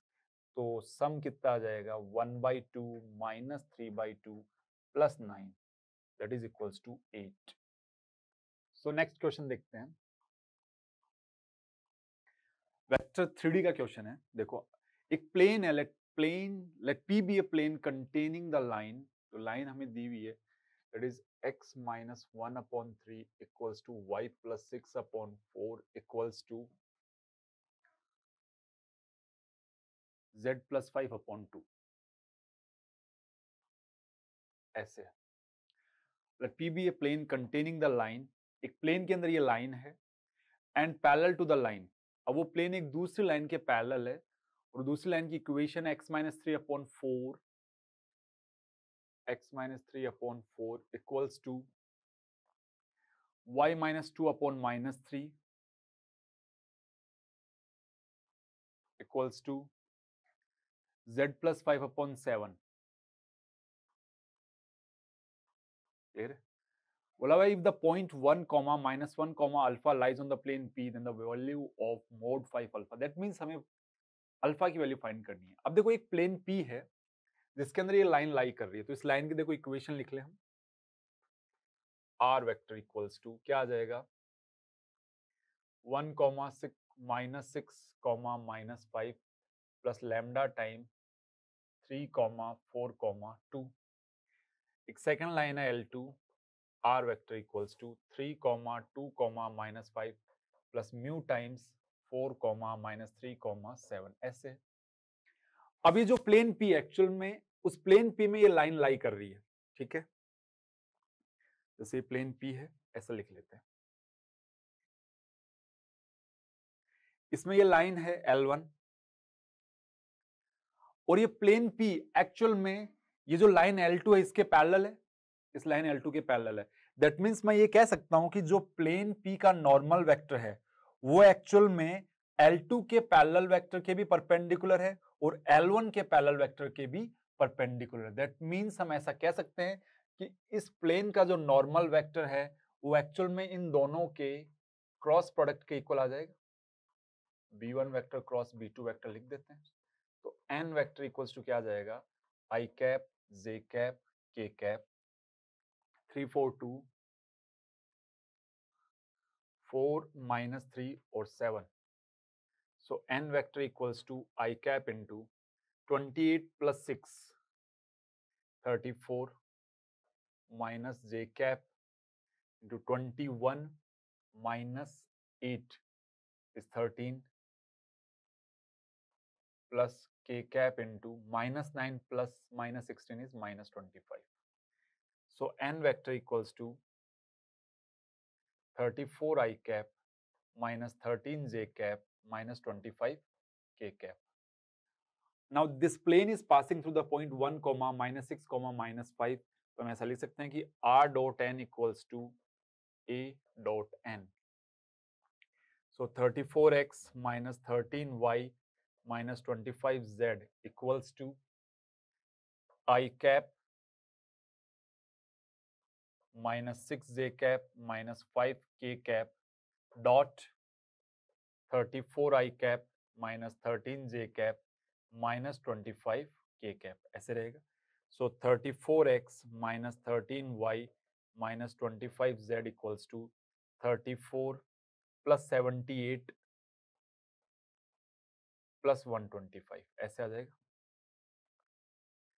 So 34x minus 13y minus 25z equals to, ये कितना बन जाएगा देखो, 70 30 100 108 plus 4 112. So 237 आ जाएगा. ये this is 237.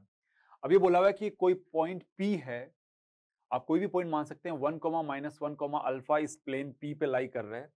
सो ये बन जाएगा 34 plus 13 minus 25 alpha equals to 237 है.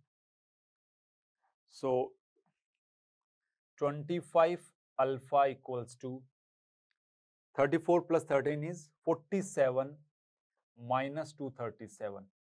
So 25 alpha, ये कितना बन जाएगा 190. This is 190.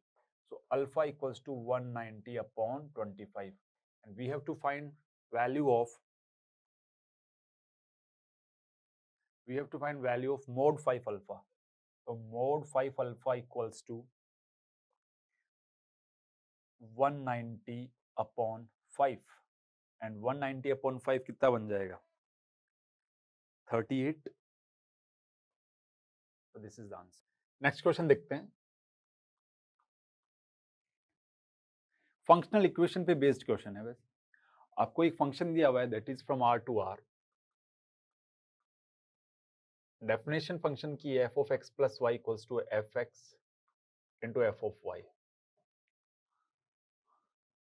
And fx is not equal to 0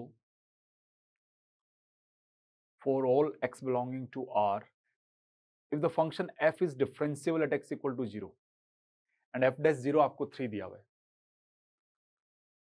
तो सबसे पहले तो fx फाइंड करें. तो fx एक्चुअल में क्या आ जाएगा a raised to x. तो f dash x क्या रहेगा अपने पास a raised to x ln a, and f dash 0 equals to a raised to 0 ln a, that is equals to 3. So ln a equals to 3. तो a की value क्या आ गई e cube. तो जो फंक्शन है fx वो actual में क्या बन गया अपने पास e raised to 3x. Now what we have to find limit s tending to 0 f of h minus 1 upon h. So limit h tending to 0, f of h is e raised to 3h minus 1 upon h. So 3 से divide multiply कर दें तो बन जाएगा limit h tending to 0 e raised to 3h minus 1 upon 3h into 3. तो ये limit तो क्या बन जाएगा 1 because 0 upon 0 फॉर्म है. So this is equals to 3. 3 is our required answer. Next question हमें बोला हुआ है कि if fx and gx are two polynomials such that the polynomial px आपको क्या दिया हुआ है that is equals to f of x cube plus xg of x cube plus xg of x cube. What we have to find, and apart from that we have been given that this polynomial px is divided by x square plus x plus 1. this polynomial px is completely divisible by x square plus x plus 1, then we have to find the value of p of 1. ये informations जो थी वो हमने note down कर ली. अब देखो p of 1 find करना है. दैट मीन्स p of 1 क्या रहेगा, x की जगह मैं 1 सब्स्टिट्यूट करूं तो बन जाएगा f of 1 plus g of 1. ये वैल्यू आएगी, ऐसा लिख लेते हैं. This is first equation. That means basically what we have to find the value of f of 1 and g of 1. To find the value of p of 1, we need these two informations. So, and apart from that, we have been given that px is completely divisible by x square plus x plus 1. That means we can write px equals to q of x into x square plus x plus 1. And we know that roots of these equations are omega and omega square. Obviously, omega and omega square are non-real cube roots of unity. And we know that 1 plus omega square equal to 0 रहेगा. ठीक है. So basically मैं ऐसा लिख सकता हूं कि x की जगह अगर ओमेगा सब्स्टिट्यूट करूं तो ये वाला पार्ट क्या बन जाएगा, 0. तो p ऑफ ओमेगा भी 0 आ जाएगा और p ऑफ ओमेगा स्क्वायर भी क्या आ जाएगा, 0. So अगर मैं इस इक्वेशन में ओमेगा सब्स्टिट्यूट करूं तो ये क्या बन रहा है, देखो p of omega equals to f of omega plus omega g of omega cube. ये रहेगा p of omega equals to f of omega plus omega g of omega cube. And we know that ये भी x cube है शायद तक, px equals to f of x cube है. ये भी ओमेगा क्यूब बन जाएगा. अब हमें ये इंफॉर्मेशन मालूम है कि ना 1 प्लस ओमेगा स्क्वायर इज 0. अगर मैं इस इक्वेशन को ओमेगा से मल्टीप्लाई कर दूं तो ये क्या बन जाएगा, देखो omega plus omega square plus omega cube equals to 0. So in place of omega plus omega square we can write omega plus omega square equal to -1. तो -1 मैं यहां रख सकता हूं. तो -1 plus omega cube equals to 0. So basically omega cube equals to क्या बन गया, 1. So p of omega equals to f of 1 plus omega g of 1. और ये 0 के इक्वल है क्योंकि p ऑफ ओमेगा हम देख चुके हैं 0 है. Similarly now let's find the value of p of omega square. So p of omega square क्या बन जाएगा, f of omega raise to 6 plus omega square into g of omega raised to 6. Now let's say this is equation number 2. अब हम ये देख चुके कि omega cube is 1, then omega raise to 6 भी 1 ही आएगा. तो p of omega square equals to f of 1 plus omega square g of 1 and this is equals to 0. This is equation number 3. अगर मैं 2 और 3 को एड अप कर दूं, if we add both equations 2 and 3, then f of 1 plus f of 1 is 2 f of 1 twice f of 1 plus omega plus omega square into g of 1 that is equals to 0. So twice f of 1 and omega plus omega square की value क्या है, -1 है. तो minus g of 1 equals to 0. Clear है. सो यहां से g of 1 की value क्या आ गई, 2 टाइम्स f of 1. ये रहेगा. अगर मैं सब्ट्रैक्ट कर दूं, अब देखिए अगर इन्हें हम सब्ट्रैक्ट करें 2 - 3 अगर हम कर दें दोनों इक्वेशंस को, तो f of 1 और f of 1 कैंसिल आउट हो जाएंगे एंड ये बन जाएगा omega minus omega square into g of 1 equals to 0. ये 0 हो नहीं सकता, omega minus omega square. That means g of 1 को ही 0 होना पड़ेगा. अगर g of 1 0 हो गया तो f of 1 भी क्या बन जाएगा, 0. And we have to find p of 1 और p of 1 की वैल्यू क्या है, f of 1 plus g of 1 and that is equals to 0. So next question देखते हैं. बाइनोमियल थ्योरम का ये रिपीटेड क्वेश्चन है, मतलब पहले भी जेईई मेंस में आया हुआ है. बहुत ही आसान सा क्वेश्चन है. We have to find the term independent of x in the expansion of x plus 1 upon x raised to 2 by 3 minus x raised to 1 by 3 plus 1 minus x minus 1 upon x minus x raised to half whole power 10.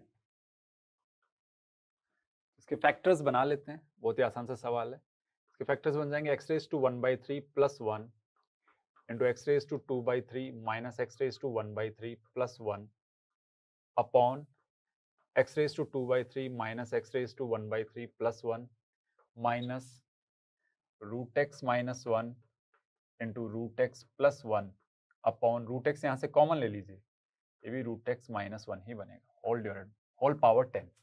तो देखो ये तो cancel हो रहा है, तो ये बन जाएगा x raise to 1/3 plus 1 minus root x plus 1 upon root x whole power 10।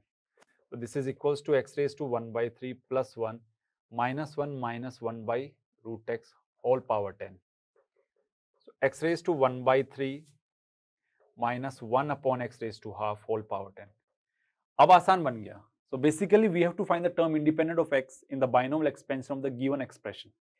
So let's say r plus 1 term is term independent of x. So this is equals to 10 CR x raised to 1/3 whole power 10 minus r to minus 1 upon x raised to half whole power r. So this is equals to 10 CR minus 1 raised to r x raised to 10 minus r by 3 into x raised to minus r by 2.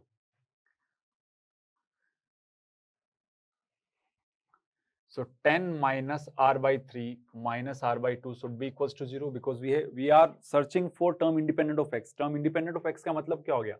x की power क्या आनी चाहिए? 0. So 10 minus r by 3 equals to r by 2. So 20 minus 2r equals to 3r. 5r equals to 20, so r equals to 4.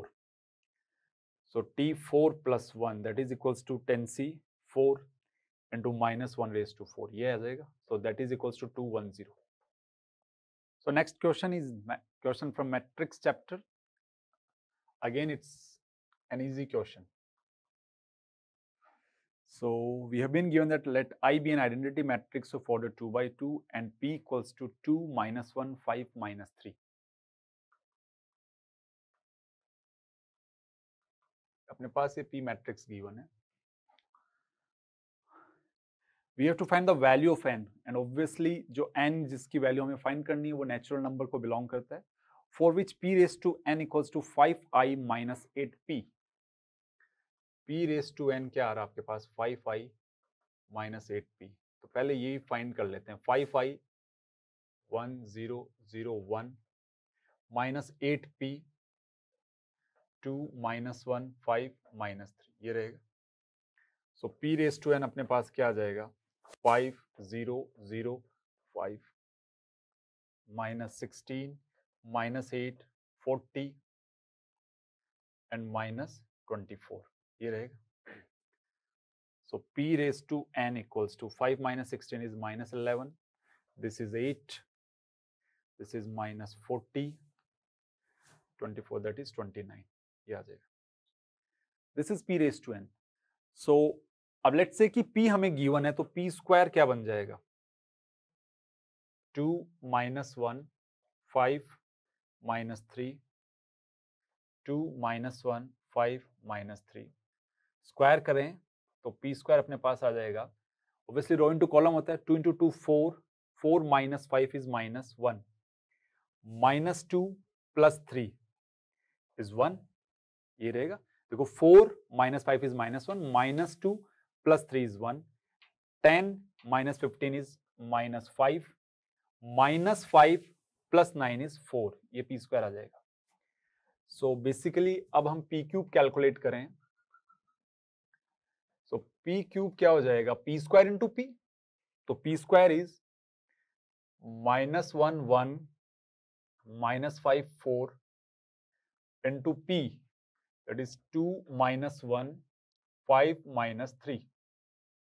So P cube equals to minus 2 plus 5 that is 3 plus 1 minus 3 that is minus 2 minus 10 plus 20 that is 10. So 5 minus 12 that is minus 7. This is P cube. So now let's find P raised to 6.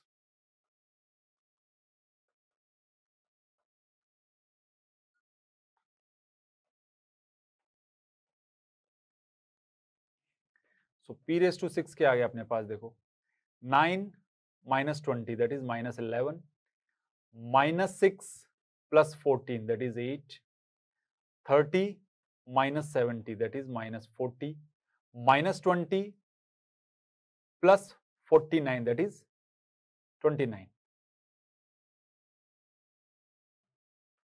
So basically n की value क्या आ गई? 6 आ गई। Because देखो p⁻n अपने पास क्या आ रहा है? सेम ही आ रहा है, -11, 8, -40 एंड 29, एंड p⁻6 की वैल्यू भी यही आ रही है, that means n = 6। Next question देखते हैं।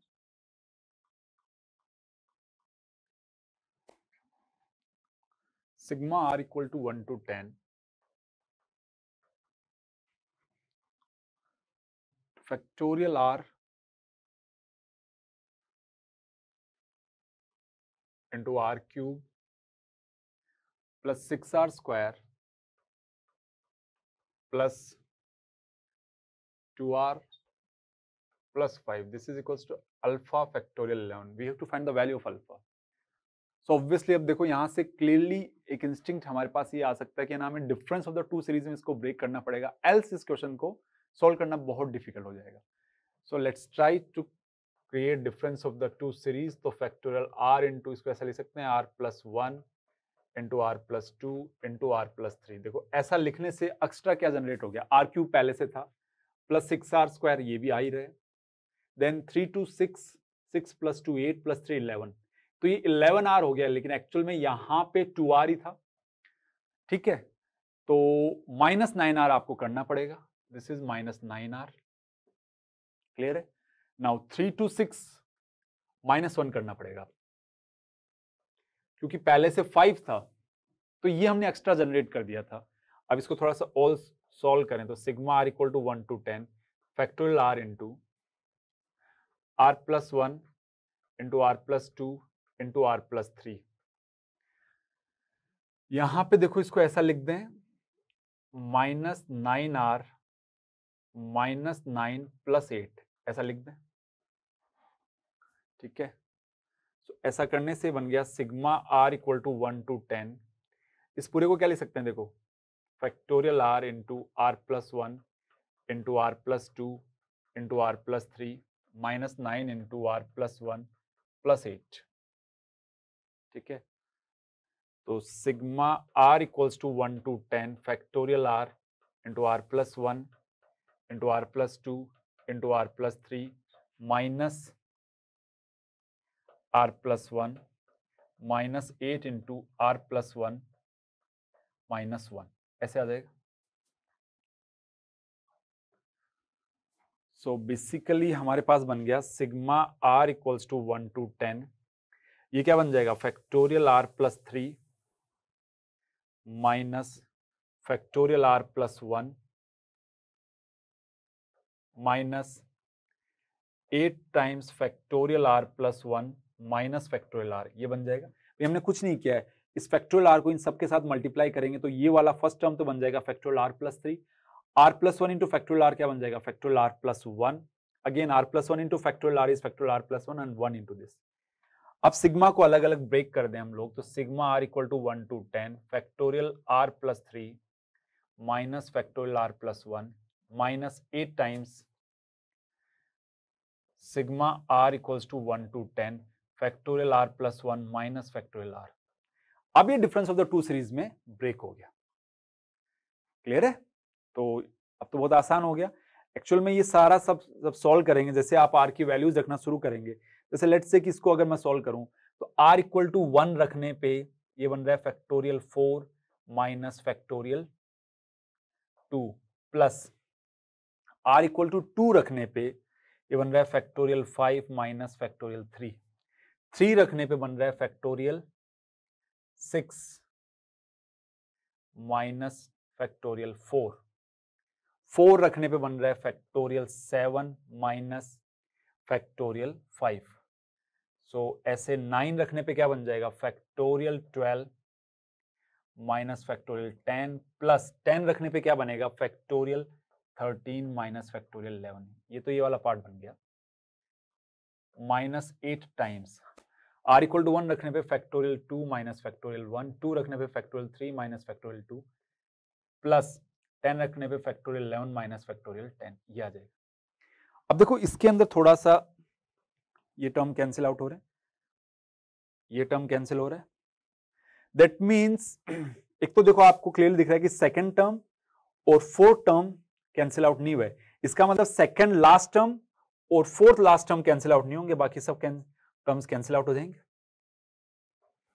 यहां से देखेंगे तो ये कैंसिल हो रहा है, अल्टरनेट टर्म्स कैंसिल आउट हो रहे हैं। दैट मींस सेकंड टर्म बचा है तो सेकंड टर्म के साथ सेकंड लास्ट टर्म बचेगा, ये आ जाएगा। सो अब अपने पास क्या आ गया, ये बन गया अपने पास factorial 12 plus factorial 13 minus factorial 2 plus minus factorial 2 minus factorial 6, sorry factorial 3 है वो, फैक्टोरियल 6 नहीं है वो, ठीक है। Plus 8 factorial 1 is 8 minus 8 factorial 11, ये बन गया। अब देखो फैक्टोरियल 3 6 फैक्टोरियल 2 इज 8, तो ये तो सब कैंसिल हो जाएगा। तो बेसिकली हमारे पास आ गया factorial 12 plus factorial 13 minus 8 factorial 11। इसको अगर सॉल्व करें, सब में से फैक्टोरियल 11 कॉमन ले लीजिए, तो फैक्टोरियल 11 को बाहर लेंगे तो यहां बच जाएगा 12, यहां क्या बच जाएगा 13 इंटू 12 माइनस 8, ये बचेगा। So this is equals to factorial 11 into 12 plus 130 plus 26 is 156 minus 8। So factorial 11 into 168 minus 8 is 160 and that is equals to alpha factorial 11, ये हमें गिवन है, तो अल्फा की वैल्यू क्या आ गई 160। So next question देखते हैं। It's an easy question from vector 3D topic. So we have been given that let the mirror image of the point, let us assume the point as A, that is 1, 3, A, with respect to the plane R dot 2i cap minus j cap plus k cap equals to B. B A minus 3, 5, 2. Yeah. So now let us say that let this be the image.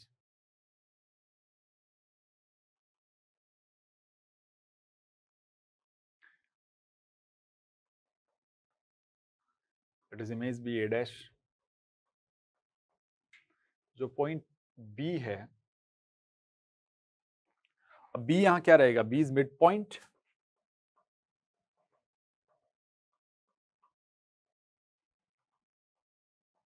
तो वो क्या आ जाएगा देखो 3 + 1 4/2 is 2 4 A plus 2/2, and we know that B point lies on the image, so it will satisfy the equation of image. So equation of image is 2x minus y plus z equals to B. तो satisfy कराएं तो 4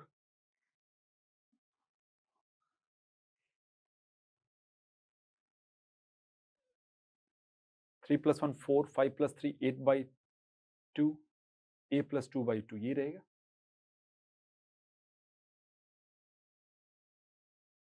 sorry this is -3, ये -3 है तो minus ये -1 बनेगा, this is -1, -3 + 1 is -2 5 + 3 8, so -1 that means ये क्या बन जाएगा -2 -4 plus A plus 2/2 equals to B, तो A minus 10 equals to 2B, तो A की value in terms of B क्या आ गया 2B plus 10। अब देखो यहां से क्लियरली दिख रहा है कि A डैश जो वेक्टर है एक्चुअली में that vector is parallel to the normal vector of that plane, तो A डैश वेक्टर फाइंड कर लेते हैं हम लोग। A डैश वेक्टर क्या बन जाएगा, A dash vector is equals to -4i cap plus 2j cap plus 2 minus a k cap, ये रहेगा। एंड नॉर्मल वेक्टर क्या है अपने पास 2i cap minus j cap plus k cap, parallel है that means -4/2 should be equals to 2/-1 should be equals to 2 - a/1, so -2 equals to 2 - a, so basically a की value क्या आ गई 4, A is 4, तो 4 equals to 2B plus 10, तो 2B equals to -6, So b equals to minus 3. We have to find the value of mod of a plus b, mod of 4 minus 3, that is equals to 1.